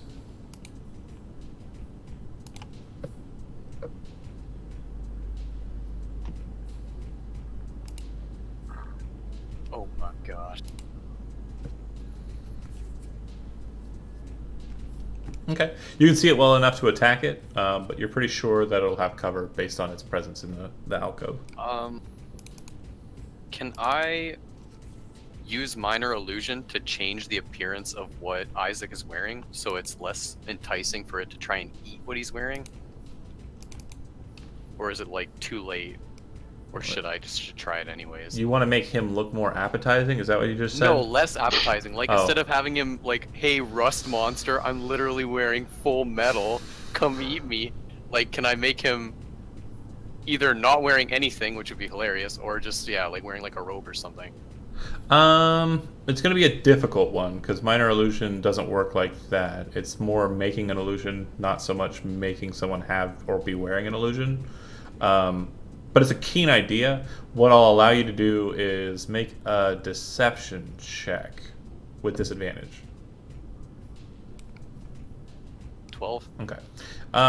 Basically, what happens is you kind of try and make him have like a suit of wood, but the way you kind of make it appear, it's not covering up like all the bits of metal that he's wearing, nor is it covering up his sword, and it kind of just looks like he's wearing a vest made out of like a tree trunk. If you've ever played Tekken 3, like the Mokujin's like chest cavity is basically there's an illusion that's present on Isaac right now. Mission accomplished. But it doesn't seem to. You don't think it's tricking it because he's still wearing pauldrons and the chain shirt comes underneath the wood. He's still wearing greaves and stuff. It's just kind of not the best. All right, Cypress. I'm going to, if I'm able to, can I squeeze between Yeah. Isaac and the monster? Temporarily, you'd have to move away from it afterwards, but yeah. Okay. Basically, if you're moving to like this place over here, like right. Would I just be able to get in and push Isaac behind me as an action? Would that be acceptable? If he's willing to be pushed, I would say yes. That's fine. Are you willing to be pushed, Isaac? Sure. Okay. So no athletics checks required, but your action is shoving Isaac. So Isaac shift one over, and Cypress step in.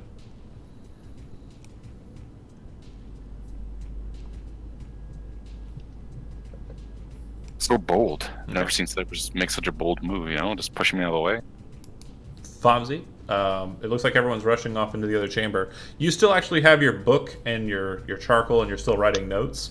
And they go, and stuff is happening. And there's a fight now. Okay, I'll use my first action to push stuff away, and then second action to move ahead. Yep, it's pretty much free for you to slap your book in. No action required. You rush up to the front there.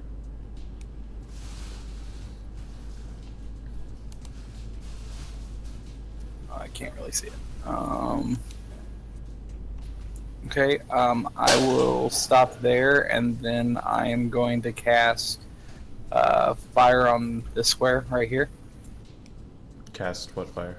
I don't. That campfire is the other one. Yeah, create bonfire. I think I removed it. Okay, no worries.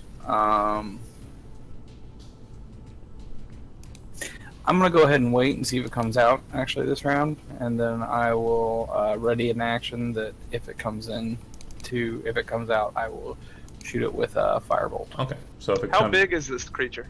about the size of a small or a decent sized like riding horse. So larger than me? Or Large? not riding horse. Sorry, like a draft animal. Actually, more like a mule. It's Okay. it's about the same size as you. Okay. And speaking of you, so it Please. very quickly kind of like just scans the area. It kind of has a supernatural sense for metal, and I don't think you're wearing any. Nope. Yeah, so it's basically going to kind of move its antenna away from you and try and kind of rush its feelers up and down and around the wood block that is Isaac's chest. I need another dex saving throw from you. Oh, Killing I hit it. a backflip. Yeah, it seems to be trying to reach out at you and grab at you, and you're not having any of it. It's kind of doing so in it backs away and then kind of rushes forward with its feelers, but you manage to keep away from it. All right, it's your up. I stab him in his face. All right. It's 14. 14 will hit. And you're using end of in sword, right? Okay, cool. Yeah, You cut into it, 12. and you put a decent sized chunk out of its chitin, and it starts squealing out in rage against it. Yeah, take that. Immediately after it starts squealing, and at the top of the initiative, you hear coming from the hallway behind Fomsy. So back the way we came. Mm-hmm. Okay. Oh, no. Oh, Behind. the natural cave. I'm sorry. Yeah. I didn't see Fonzie. And Lazarus. I'm gonna try and firebolt it, I guess. 19 Hit. damage. Takes a little bit of fire damage. It starts kind of bleeding, this weird kind of nasty goo out of the spot where you hit it. Kind of causes it to boil and pustulate for just a second, but then it just starts a nice steady stream of this ichor. All right, Cypress. I'm going in for a bite. 8. Misses. Yeah, and Going for a second bite. mhm. 15. 7 damage. You've eaten bugs before. This Of course. This one tastes like a very sour one, to be sure. It has an almost coppery kind of like blood-like taste, but like in an aged blood kind of way. And that's it, right? Yeah. All right. Fonzie? I'm gonna move over here where I can see it, and I'm going to shoot a magic missile. Whopping 3. Hit it 2 more times. So that would be a total of 11. Okay. As these bolts of energy kind of rush around Lazarus, one going between his legs, one going over his shoulder, and one coming like towards the ceiling and down. All three of them brush past Cypress as well in a very eccentric fashion and bolt into the thing, knocking it back into the cavity that it's in, but killing it. All right. Almost as if on cue, around the way, Fomsy, you see 3 more kind of rush out, and kind of one bolts into. Hold on a second. One kind of bolts in to kind of get in close to you. There are more coming. It looks like that one took the dash action to get there. The other 2 are not running as fast. All right, Steve, you turn around and look over your shoulder, back out at the creatures there. More bugs. I will tally forth. And then as I run past, I'll just say, "Stay behind me. They want me and my delicious shirt." And swing. Oh, here's my bad roll. It's only a 9. Okay. Yeah, swing and a miss. Lazarus. Isaac doing his service and protecting. What would you like to do? I can see the two behind. If you can physically see them on the map, you can see them. Can I try and use sleep on them? Yeah. So basically targeting that. What's the radius for sleep? No, the range is 90. Hold on. Yeah, if you just click the spell, I think it should drop the metric. 20 feet. So yeah, you could probably get all 3 of them if you want I to. mean, I just want to focus on the 2 in the back because of how Okay. it works. Okay. Well, again, if you roll high enough, you could potentially get all 3 of them. Depends on what we got there. But starting with the 2 in the back, I get what you're saying. Okay, go ahead and roll 5d8. Yeah, if you're casting it as a first level spell. If you cast it as a second, you can get 2 more d8s. Are you going to do that, or just 6. You're only going with a? No, just first level, yeah. All right, you cast the spell, and you watch as it basically does nothing. It looks like one kind of its antenna lowers for a second, and then snaps back up, attentive. I'm going to shuffle back into this a bit.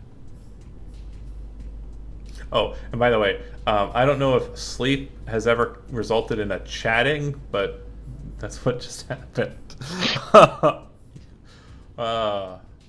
Good times. All right, Cypress. I'm going to get up close behind Isaac here. I'm going to cast Dust Devil on this on this area directly behind the nearest rust monster. And so Dust Devil, for those watching at home, he chooses a 5-foot cube behind the rust monster, and on a fail save, it takes 1d8 damage and is pushed 10 feet away. So since that's the case, it'll be pushed into you guys, so it won't be pushed. It'll just Can I cast a firebolt at the same time, make it a flaming dust devil? Well, if you recall, your trigger for firebolt, well, because you're next. Oh, I get what you're saying. Yeah. Could be adorable. We'll see how it goes. But go ahead and roll a d8, because I did fail the strength saving throw. Oh, Oh, it's only when on the end of turn. Okay. yeah. Okay. Sorry. You can hold on to that 3. Yeah, and it can't back away. Got it. Right. All right, and then firebolt happens. Hits damage. Oh, just it click. won't let me do damage. Click firebolt on the text chat bubble there, like that. We'll just go with that. I'm gonna take the 8. You click on. That's fine. Yeah, in the chat, you just click on the. Yep. Got it. All right, my bad. That's fine. Yeah, it looks like it's pretty well wounded. Certainly not destroyed or anything. On its turn, it looks behind it and sees the Dust Devil. If that was my turn, can I use my movement to disengage, No. to step back? If you want to back away from it, you can, but you're going to take an opportunity attack if you just walk away. I'll stay. Okay. It looks behind it and is obviously a bit scared of the situation.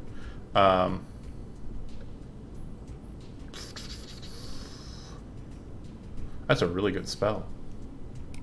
I like it a lot. The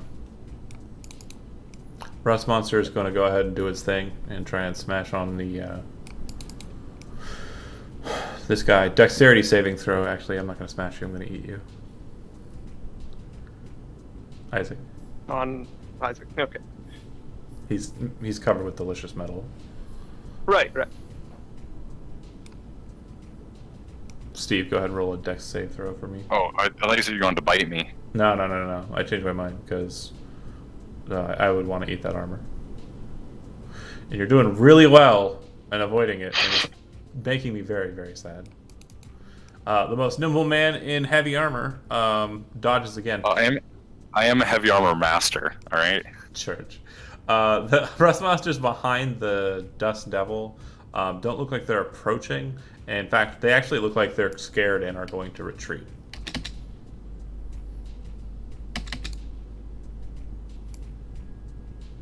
right. Steve. Do that stab thing. Yep, and directly behind it is a dust devil. So just a heads up. Go ahead and roll damage. 13. 26 on the hit and 13 on the damage. All right. You cut it down, but it kind of like lays on the ground and kind of looks up at you, like as it's twitching on the ground. It looks like it's still alive, but it looks like it's on its last leg, so to speak. And Lazarus? Shimmy over here and shoot a firebolt. Okay. 12. That'll miss. All right. Cypress? I'll just hit it with a vine whip Okay. or thorn whip. Sorry. You smash it with the whip, and it kind of just falls flat. It was pretty much laying on the stone, dying in the first place, but you finished the job. All right, Fomsy, it looks like the steps down the corridor there are blocked by a dust devil, which is here in that square behind the rust monster. The rust monster is actually being slid towards. It's actually sliding a bit towards Isaac as it lays there dead. Please, just one last taste of iron. That's all I want. No, it's super dead. It's just the wind is pushing it away. All right, I'm gonna back up and get out of the way of these guys for what they're wanting to do, and Okay. kind of wait and see what happens. Gotcha. We're still in combat, right? Well, the other ones retreated. There were two Okay. more. Basically, if you guys are going to, Fomsy's going to go, and then it's going to go to them again, Okay. and then, wait, why aren't you on the? Oh, there you are. It's going to go to Fomsy, and then it's going to go to them. They're going to retreat even more, and then it's going to go to Steve again. But there's still a dust devil in his way, right? You could, yeah. I'm gonna look to Cypher and say, chase them with your tornado. Make it chase them, and then I'll follow behind it. Yeah, I had bonus action to move it, but I didn't realize that Well, no worries. at the time. Basically, what's going to happen is the rust monsters are going to get a third action before the time you kind of get over to them anyways. Okay. So basically, we're going to go ahead and clear the initiative. You can keep your dust devil up, but if you follow them down, if you go down the steps, you'll find that they went very clearly to the right, or in this instance to the left of the screen. And it looks like they have entered into some sort of cavity of water. I'm gonna send the dust devil forward ahead of us. See if I can't. You're pretty sure that they're not that they just jumped into a body of water and are sitting there. They went into the water and swam away. That's what I'm saying. Oh, I see. Yeah, from what you can, Yeah, from what you can I'll tell, dispel the dust devil. yeah, this looks like it is a vein of water, and you'd probably have no trouble swimming on after them. But it looks like this descends quite a decent way down. Some rust monsters have been known to kind of appear in underdark situations, and these ones apparently have a bit of swimming skill to them.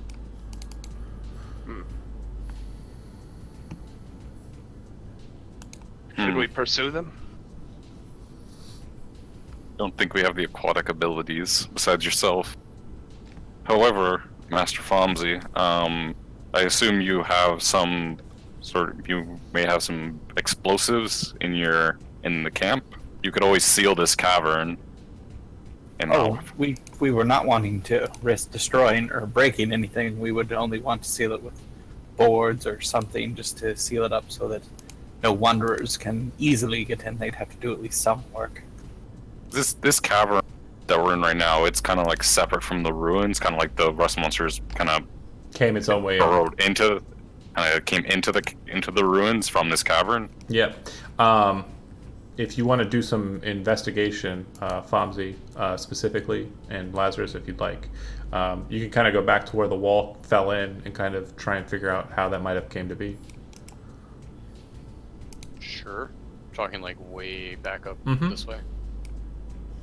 I got a 13. Pretty good. I would say you'd have advantage on it Oh. because you're an archaeologist. Okay, then a 25. Okay. Perfect. So you would actually know that what probably happened here is the Vazriel. What they will do is they, in deeper caves, is they'll dig a hole and kind of build out a cave, right, almost in a mine-like fashion, and then they will set up bronze and iron frames on the outside, and then build their stone cavities on the interior. So from what you can see, like, this place kind of touched up against where they were building, and the opposite side of where you're kind of looking would have been in the past perfectly rustable things that were probably rusted away by the monsters when they first entered into this place. They seem to have been here for a bit and have taken all the metal, but the sarcophagus in that first room was never touched. There was bronze hinges on it, and it didn't seem to be touched for some reason. But that might be something we might need to look into as well. Why they wouldn't go after that as well if they're only one room over. But as for now, we've gone much farther than I've expected. We can continue if you'd like, or we can go up and take a break and come back down again before it's time for us to leave. Cypress is going to look down at his bloodied arms from the initial trap at the stairwell, and I assume that there was a very good reason for them not to have touched that sarcophagus. If you'd like, you can make either a nature or survival check to see if you can't ferret out why that might be the case. Sure. Okay. Say 14. You go back and kind of look at it just quickly, give it a quick glance, and what you notice is that there are still hinges on the doors, but a lot of the metal work that was on the stone doors that was kind of holding it open has been kind of rusted off and away. So your presumption is that they only started eating at the door and opening it in recent days. So you can also tell that there's, based on what you can see in the chamber where you found the first monster, there's still a couple of doors and a sword just lingering about that look like they are still kind of like in the halfway portion of being eaten. So you're pretty sure that the creatures that are here, they may have been here for a long time, but it's not like a solid bronze sarcophagus lid is something that they could have eaten very quickly. Looks like they've been down here for a while for a reason. Well, the good news, Mr. Fomsey, it seems they're not finished with everything here. Well, hopefully we'll at least be able to find some more as we go down, because of course it will take quite a bit of exploration now. I have a renewed sense of wanting to stay. I don't really want to retreat currently with all this possible the discovery of this would be. It seems like a waste to leave. If I could convince you all to stay for a while to figure out and go deeper into the excavation site, I'd be happy to go back with you after. It's fine with me. I'm, believe the only one who's suffered any injuries was Cypress. I will survive. Let's continue. Stay close, Cypress, and we'll protect you. And you did say that our friend June was with you. He's no longer with you? Only recently, on our travels down the river, he fell off during a battle with the wargs, and we were unable to locate him. Whether he was washed down the river or he got slipped away on the banks, no idea. But I'm sure he'll turn up as he does. That reminds me, I did find this stone in the waters where I was looking for him. Did you pull it Could out? this mean anything? Did you yeah, pull I'm it out? I'm gonna pull it out from my robes and. Fomsey, he pulls What? out the dragon stone. That is my stone. I thought I lost it. Where did you say you found this? This was on the riverbank where we lost June. You're thinking to yourself two things right now, Fomsey. You're thinking, first off, okay, June might have stole it and you might have found it in the river. But the second thing you're thinking is maybe it fell out while I was on the boat down here in the first place after leaving them. So make a investigation check to see which of those two sounds more likely. 19. You're pretty sure that it's probably more likely that it just fell out of your pocket while you were on the river, because if it wouldn't have fallen out of a thief's pocket like that, you don't think. Well, I strangely enough, I've lost that a while ago. It must have fallen out on my travels here. I was in such a hurry to get back. You said you found it along the river. Well, that's very, very disconcerting. But I've used it for what I needed it for. So, if you want to hold on to it, you're more than welcome to hold on to it. If it belongs to you, it stays with you. And I pass the stone back. It was actually a gift to me, sir, and it has great power and could very much help you along your way. I've seen it rip a dragon to pieces and rip its skin completely off. It's a very, very, very powerful tool. And with that, I say I would like you to have it, and I actually go through and tell him the magic words of how to shoot it. Do you speak Elvish? Do I? No. Okay, make a intelligence check. Sure. 13. You think you have the words, but you're pretty sure that any day you plan on using it, or any time that you plan on using it, you'll have to make a performance check, because he tells you you don't just say the words, you have to sing them a very specific way. You think you've committed to memory how that works, Okay. but you're pretty sure that you're going to have to kind of try and do it on the spot, and you'll basically, out of character, you're going to have to make a performance check to try and activate the stone and use its power. Okay. I'm not gonna look a gift doomsday device in the mouth. So Yeah, when they use, thank you. Much appreciated. if they're willing to tell you, are you guys willing to tell him about it?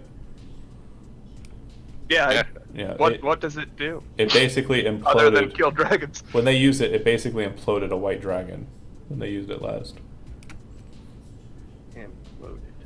Got it. Yeah. Imploded. I'm just writing down the directions. I'm I'll- learning. I'll get you the magic item Sure. card for it in a bit. Okay. A quick note too: the room that you guys saw the first restaurant monster in, there are still 2 sarcophaguses that are closed. The other 4 have been kind of eaten through. The one that you found him on is kind of like halfway eaten, so. It looks like there's still, like, the contents of it haven't been disturbed too much. And then on the far side, there's a small altar, and there's still a bronze bowl sitting out on it. Bronze bowl. Mm-hmm. When you Look- say half-eaten, can we see into the sarcophagus? Yep. Inside, you see the skeletons of humans. I don't want to interfere with it. I don't want to bother. Sure, just the kinda take a- burial. Just have a little peek. In the one that's half opened, because the bronze lid's been eaten halfway, there's a body inside that's wearing kind of a bronzish armor, and it's kind of laying inside of this kind of reddish liquid.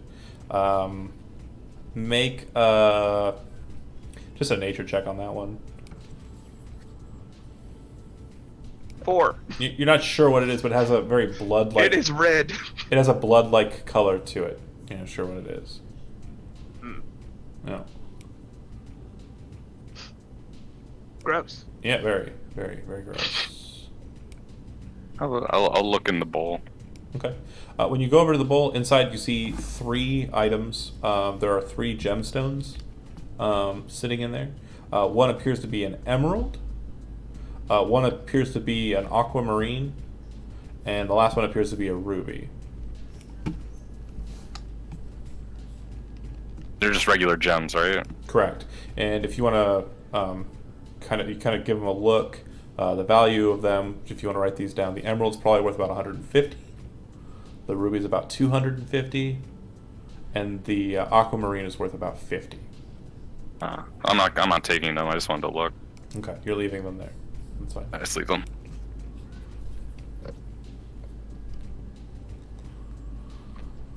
Okay. Anybody? There's also a sword sitting out on the on top of the sarcophagus in the center of the north sarcophagi. Oh, I thought you said that sword was was half eaten. No. So this one's That one there, the one in the middle on the south, the one on the far right on the south, and the one in the top left on the north are fully eaten. And it looks like the contents of it have been disturbed. And it looks like they were once wearing armor like the one in the south on the left, but the armor's been eaten away as well. And then the one that the rust monster's dead on, the sarcophagus lid is halfway eaten. The contents are kind of this weird red liquid inside, and it looks like the guy's still wearing some armor. A little bit rusty though. And then there's two, one with a sword on top of it, that have not been eaten or devoured at all. I guess better take a look at that sword. Okay. It looks like it's made out of bronze. It looks like it's old and kind of weathered, but it looks like it's definitely a Vazrael make. It looks like a very nice artifact to Fomsey. It looks like one of the ceremonial guardians of a god, actually. Can I do a check to see if I know what it means, history? Yeah. 25. Upon looking at it, you would know that it is a ceremonial, sort of the protectors of a god. In Vazrael tradition, gods were not entities that lived in the stars or however you believe them to be. They were real things that walked the world. The pictures that you saw in the other room, you know as Svenin, Ashmedea, Karamusan, and Derelithoth, which were really a beholder, really a rock, really a dragon, and really a hydra that existed and were protected by the Vazrael people. It seems that whoever was placed here in this sarcophagus was important and was a guardian of that god. Or the god, or of a god that was probably here. I relay that and tell them that it is a beautiful piece and would do well to be in the museum. That belongs in a museum. Does anybody have Better any? take it before the rust monsters come back for it. I take the sword and put it on my back. Okay. Ceremoniously, I wrap it up first. I find something to wrap it up first to protect it on the travels. Okay. And then And nobody's opening up the other two sarcophagi or messing with the armor of the one that you can see. I mean, someone's gonna get upset if we do, right? So. I don't know. These don't have the Play the Atavian. game. These ones don't have the Atavian crossed on them, by the way. They don't have any mark Oh. whatsoever. Go plunder all you want. I don't give a shit. No, Oh. these guys worship monsters. These They're also don't have bolts clanging them down. So far, the one sarcophagus you've seen that had the placement for those clamps was the one in the water. All right, it's time to start opening sarcophaguses then. Inside of both of the ones that remain, you have two dead Vazrael soldiers. It looks like the one in the middle, though, his armor has been left kind of untarnished by just resting inside of a sarcophagus for a long time. It appears that he was wearing a suit of I want to say ringmail. That looks like it's not been rusted or damaged over time.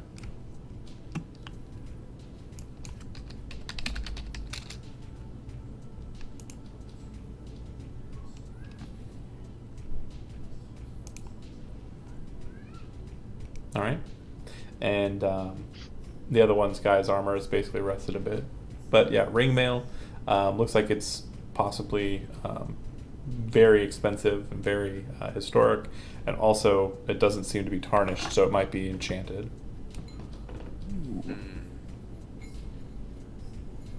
better put that in the old backpackerino. Okay. Anybody stopping him from picking up the ringmail? Nope. Okay. All right, and then you guys head out of this place, right? Is anybody taking up the gemstones from the offering bowl at the north or at the east there? if no one does, I collect them for Okay. artifacts, but I let everyone else grab them first if they don't want Yeah. if they want them. I assume you're taking the bowl regardless. Yes. Yeah. Bazrael bowl, it does have like you know how in Greek tradition, like they had clay jugs and they'd kind of paint onto them, like it'd be kind of like a negative space, like black paintings on kind of like a you know, copper colored background. It's very simple coloring on this bronze bowl. And what you're seeing is that it's kind of this iconography of 6 heroes that seem to be standing in concert around what looks to be a very strange shape or form. Very, very peculiar indeed. It looks like a fish with 9 eyes that are on the front of it, not on the sides like a fish's eyes would be. This is very, very interesting, my friends. But I must say that this is fantastic that we're down here again. I can't wait to get our team down here to start looking through this stuff more thoroughly. Okay. But we can go back up, heal, eat, and do some celebration for our victory that we have today. There was still this southern portion of the chamber that has yet to be investigated as well. I know you're trying to rush off, but... No, I know you have time limits. I mean, I can keep... Oh, no, I do. But for today, we're going a little longer because we don't often have okay. a special guest star. But again, yeah, there's a little bit more of the chamber you guys haven't investigated. Well, then we can go ahead and... But we better, yeah, let's just get down. Let's go. All right. If you head south that way, you'll find that there's another grouping of 4 sarcophagi. But you'll find that the unworked chamber has broken into where one of the sarcophagus lie. These ones do not have their lids. They've been rusted away. And the bodies have been pulled out, assumably because the creatures were pulling the metal off of the... hold on, back up. Don't go too fast. Hold on! Hey! Oh, you're gonna get legs cut off. Alright, so... No! Isaac, because you approach first in a rushing manner, as you pass by the sarcophagi and kind of move into that small antechamber there, go ahead and place yourself there, and right here, please. Goodbye, legs. And Cypress, you were rushing in right behind him, so go ahead. And I was following him. right in the square, right diagonally behind him. Yep. Oh, my legs, Lieutenant Dan. The passageway is shut. Hold on a second.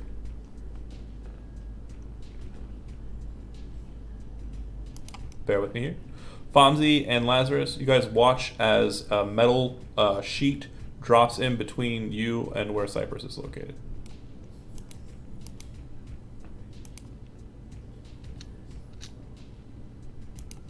All right. At first glance, the door's just kind of shut on you, by the way. It doesn't seem like anything's happening. Go up and bang on the door, try to open it. You can hear banging from the other side of the door, Cypress and Isaac. Well, this is a pickle. There's no give to the metal. It's obviously pretty thick. It's made out of bronze, but it's a pretty decently thick sheet of it. Okay. You don't think like... Go ahead and make a strength athletics check. Sure. Can I aid since I was trying to get it open as well? You're on the other side, so you guys are working against each other, if anything. 8. You don't think that it has any hinges or anything to break off. Basically, as you kind of hit it and look at it, you notice that it's basically set in a frame where the doorway was. So it kind of dropped down, and it's probably a foot out in the doorway to either side. Do you get what I'm saying? Okay, yeah. Yeah, so there's like a foot inside the walls where there's more bronze that you're basically Right. pushing against. The Isaac, entire thing's a latch. the door that you were approaching, there was a small door and it was wide open, but when you kind of entered into this room, you don't know what happened, but basically the same bronze sheet kind of slipped in between you and that door. So the door's on the opposite side of the bronze way. So not only do you have to break down your door, like the bronze side on your side, you'd also have to break the door behind it. Give me a perception check, though, Isaac.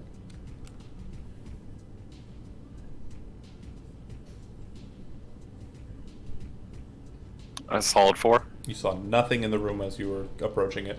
The door was slightly ajar. and you could see just into the room just a bit, but you didn't see anything before the bronze slab shut.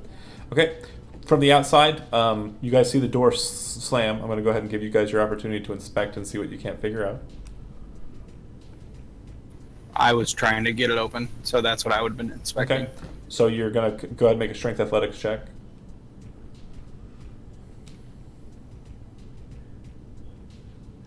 16. You think that it could possibly be forced back upwards. You kind of get like not a lot of give on it, but like you can feel it kind of able to move. You're pretty sure that if you can get something underneath it and like kind of force it up, you might be able to kind of get an opening there. And then Lazarus, last but not least, what are you doing when this happens? I guess trying to like investigate the door. Okay. It is a large bronze slab, probably a good 6 inches thick, that's dropped down in place. And you are pretty certain upon inspecting it that to the left and to the right of it, it probably goes into the wall another foot, more than the space that it's covering up. And it doesn't look like it went too far down into the earth in its setting. So you might be able to get under the door, is what I'm saying. You get what I'm saying? Yeah, kind of. Okay. As you guys do your inspections and kind of look and see what's going on, and Isaac kind of looks, curiously back at Cypress as he kind of bangs against the door, the two of you hear a loud shink, and you look up, and about 3 foot long spikes have descended from the 20-foot high ceiling, and it looks like the ceiling is slowly moving its way down. No, it's not. Go ahead and roll initiative. Everyone? We Yep. don't have to clear the 21. thing. You don't have to clear it. You can just select it and it'll cover up whatever you rolled with the new Cool. one.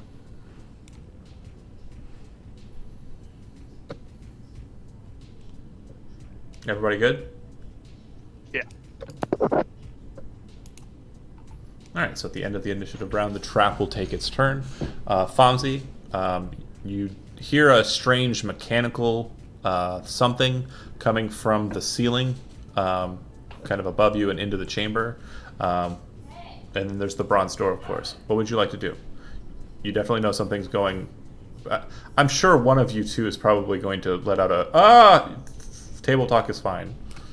I'm going to actually try to go back and get one of the antenna off the dead bugs, rust bugs, and try to use it to open the door. We're in initiative, by the way, so yeah. Go I ahead. get it, so I'm going to have to move back there, but I can double move. You're dashing. Go ahead and take the. You were at the door to start, so start there and then move in the pattern that you want to do. So here. The door is 5, 10, 15, 20, 25, 5, 10, 15, 20, 25. You move 25, so you'd be able to make it to here.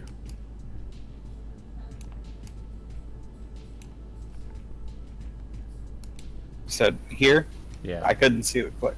It's up one more. Or up 2 more. There you go. Okay. Alright, Fonzie runs off. Lazarus. Cypress. It's just stone floor beneath us. Stone floor beneath you. I'm gonna look around the room, see if there's anything I can maybe slow the ceiling with, if it's lowering on us. Looking Try around, very quick and idle perception. The only thing in this room that could potentially stop those spikes is Isaac. If you wedge him against the stone wall, you might be able to and have him stand straight. He might be able to form. No, there's nothing, is what I'm trying to say. Right. Cool. Not that strong. Yeah. I look to Isaac and say, "Give me a hand with this," and I try lifting the door again. Okay. Are you going to try and lift it, and wait for his assistance, or are you going to help him try to lift it? I'm going to help him. Okay. All right. Stevie McSteverton. Yep. It's a good idea. Get in those nice... I lift with my legs, not with my back. A good buddy lift. Nice squat position, I got Cypress squatting behind me with that nice spot on my elbows. Yeah.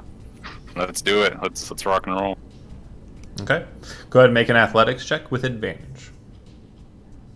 25. You manage to lift up the bronze door about 6 inches off of the ground with that first initial lift. I'm going to ask you what you want to do immediately after the lift, so we can have an idea of what the next turn will look like.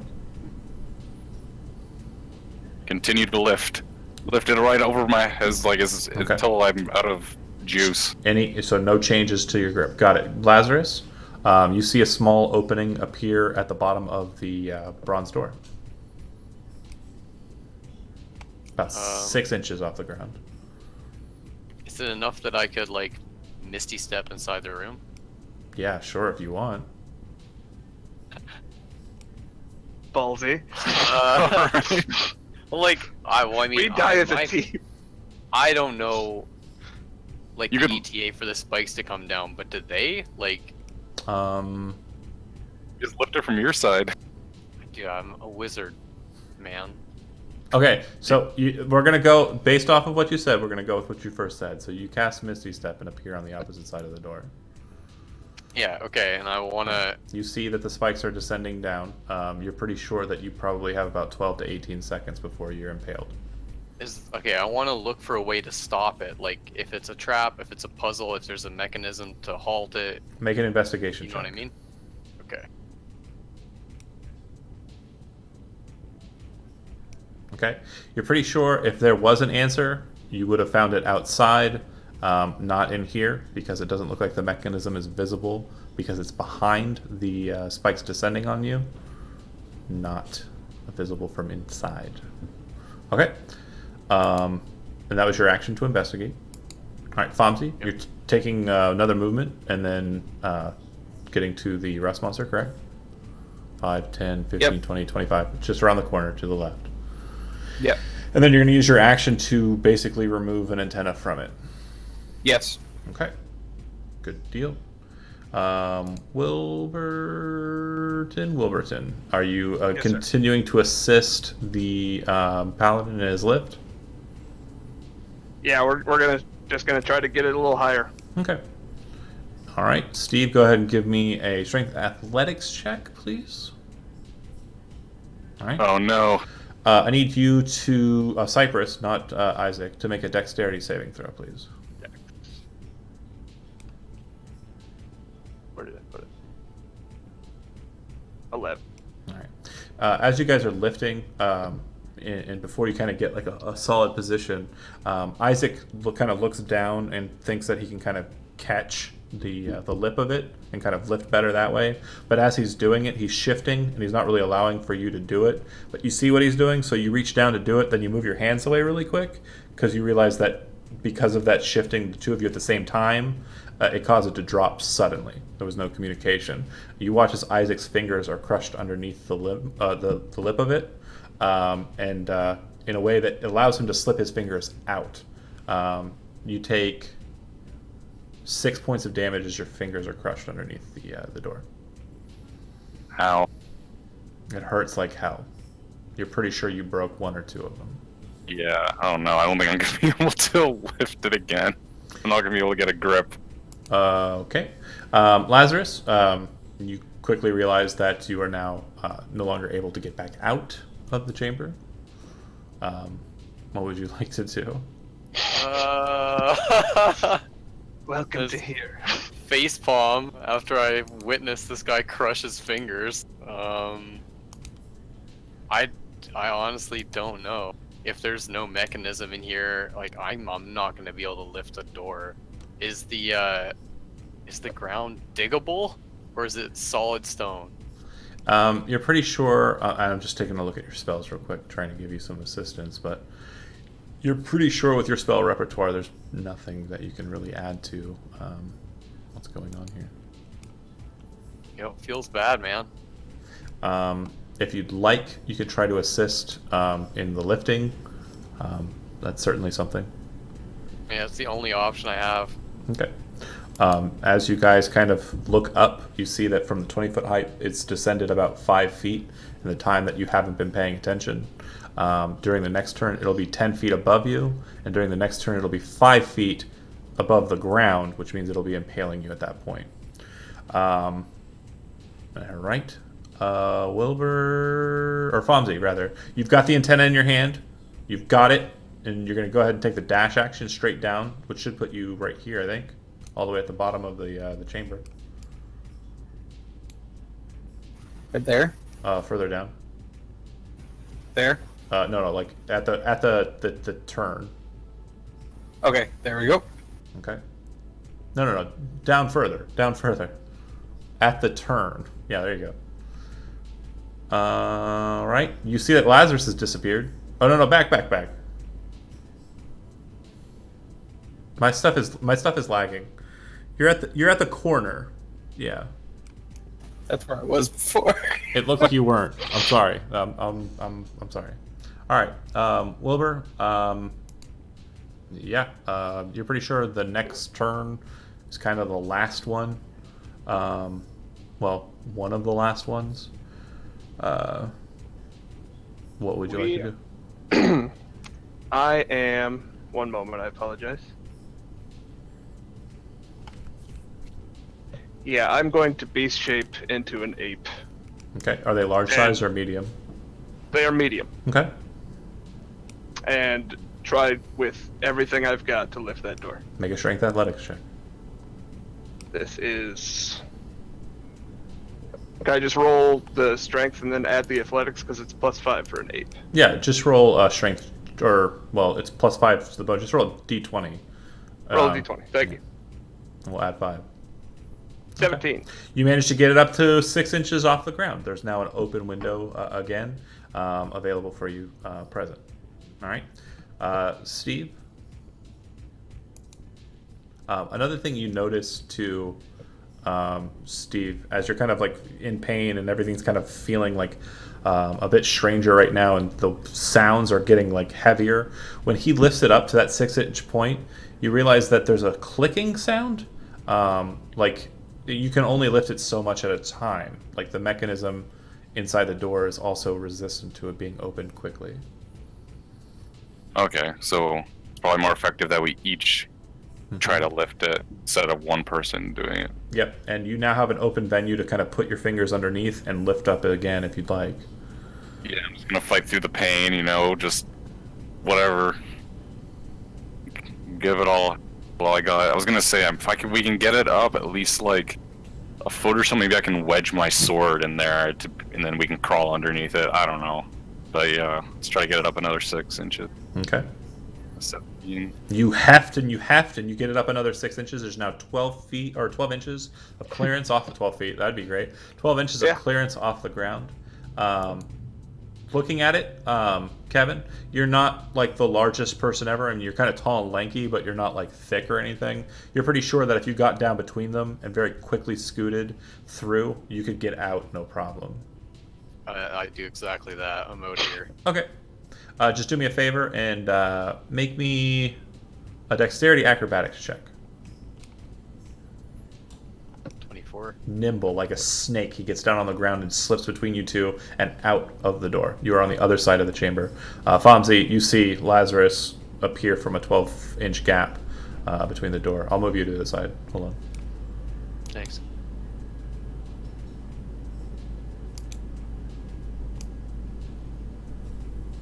Okay. And then at that point, it's now right above your guys' heads, Isaac and Cypress. It's literally like maybe a few feet, maybe 2 feet above your head as it winds down. Fonzie, you have a rust monster's antenna in your hand. Lazarus, you see him kind of running back to you with the rust monster's antenna in his hand.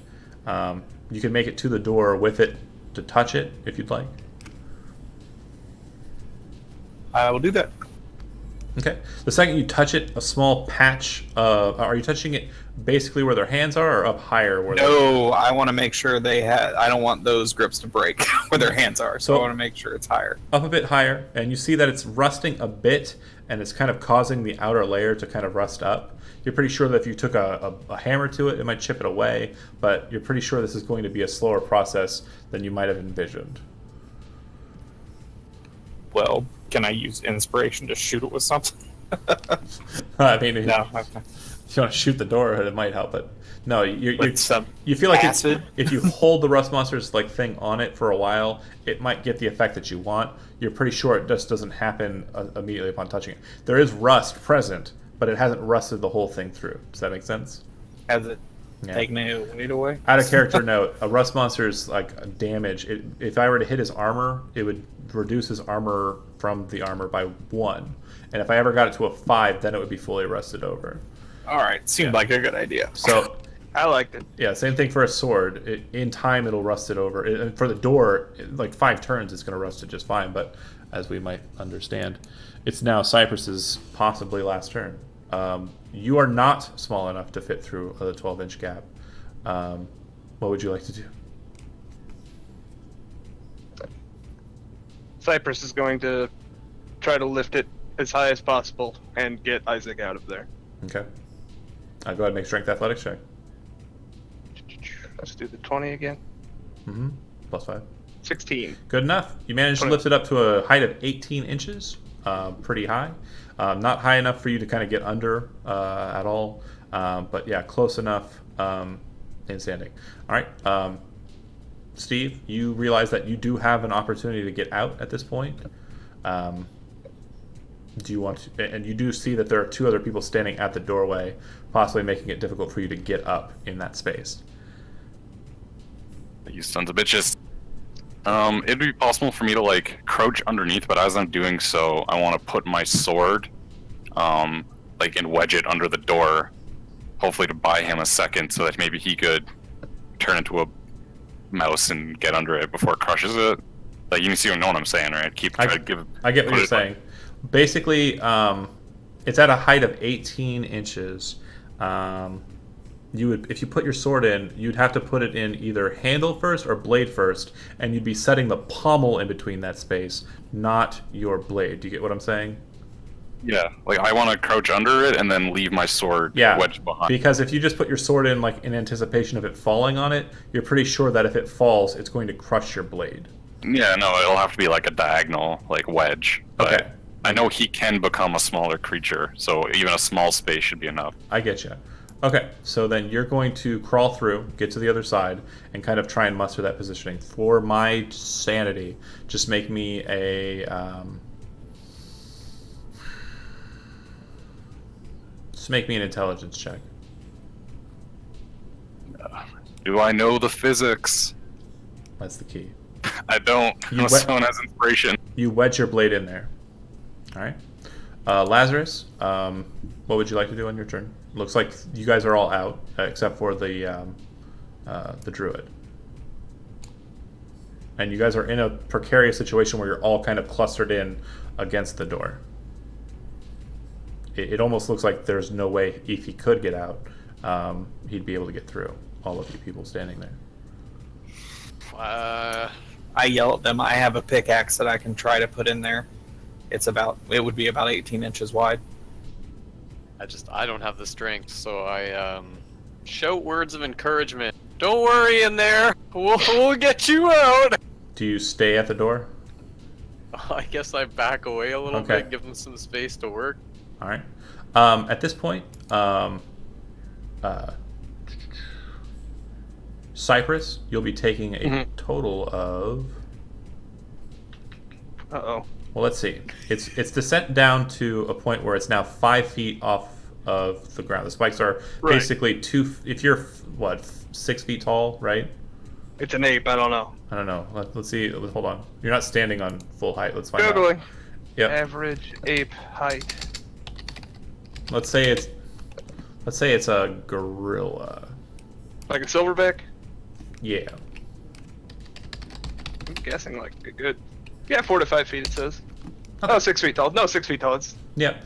And that's at a hunch. Okay, got it. So the spikes are probably tearing into you a little bit, but What I'll do is you're probably going to crouch a bit in regards to that. So every action that you take past this point, any action that you take will be at disadvantage because you're kind of hunched. Okay. You're not in a strategically advantageous position. Fomsy, it looks like Fair. his sword is placed in there.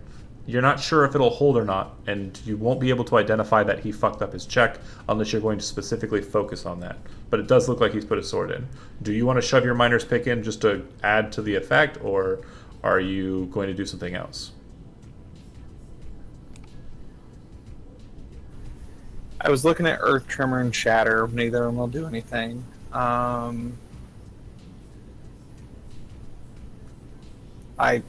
would think the only thing I can really think of is throwing the miner's pick in there, unless I can. Okay. These spells that are not marked are ones that I cannot use. They're right? rituals, yeah. Okay, cool. Go ahead and make a intelligence check.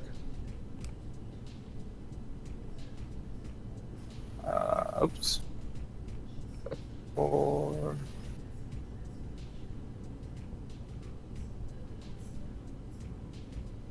$19. Okay. You immediately realize that for you to kind of be able to do anything with that miner's pick, you're going to block off more access than it's worth. So you're pretty certain that the sword being placed there, it would need to be removed, and the miner's pick being placed, but from what you can tell, based on that, it looks like it's fine. It should hold up. If you put the miner's pick in, you're blocking more space for him to get out. Okay, then I'm going to move away so he can have an area to move. Okay. Now, you get what I'm saying? Like, you're just... I'm causing more trouble than I'm helping. The more shit you shove in there, the less he's coming out. All right. So, at this juncture, you are the sole holder of the door, except for that sword, Wilbur. Yes. I need, no matter what you try to do, Okay. an athletics check to start. This was the D20 plus 5. Correct. All right. 19. Roll it again because you have disadvantage. Okay. 14. Pretty good. What are you wanting to do? Are you wanting to lift it just enough to get out? I've got it was a 1.5 foot of clearance that I'm looking at right now. You're currently at 1.5 feet. If you can get it up 6 more inches, you could probably get out no problem.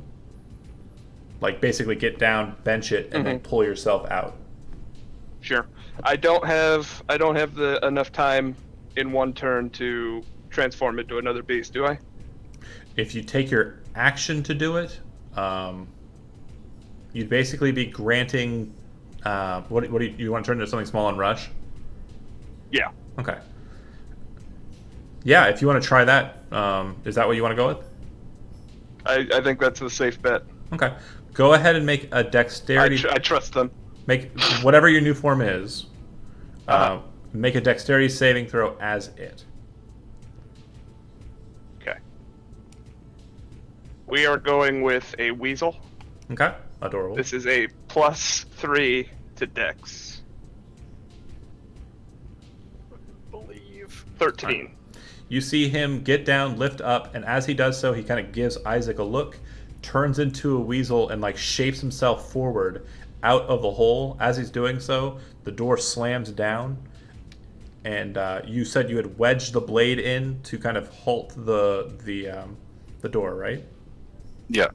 You watch as Endovin's sword shatters into 3 pieces. The pommel, the blade, small portion going into the room, and that larger half being slammed underneath the thing as it basically pushes down on the blade and causes it to splinter off to the side because of your poor placement. Endovin's sword is broken. Just a sword. Life is more important. The door shuts. You hear mechanical, like, ka-chunkery, and then you hear what sounds like blades kind of, like, releasing on the other side. You're not sure what's happening over there. Well, that was close.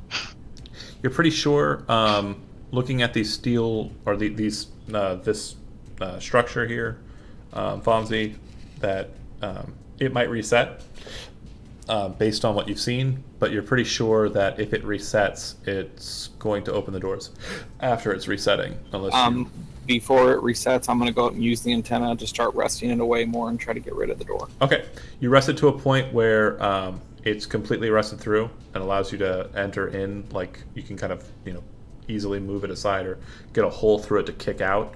And you see that the spikes have basically rescinded back up to the surface or the ceiling. And it looks like the bronze sheet on the opposite side is slowly making its way up as well, because it takes about a minute or so for you to clear it. Also, the remains of the door are starting to slowly ascend as well. Do you make your way across the way to the door? I'm going to say yes. Okay. You push it open. Inside, you see, you only have a very limited time for this.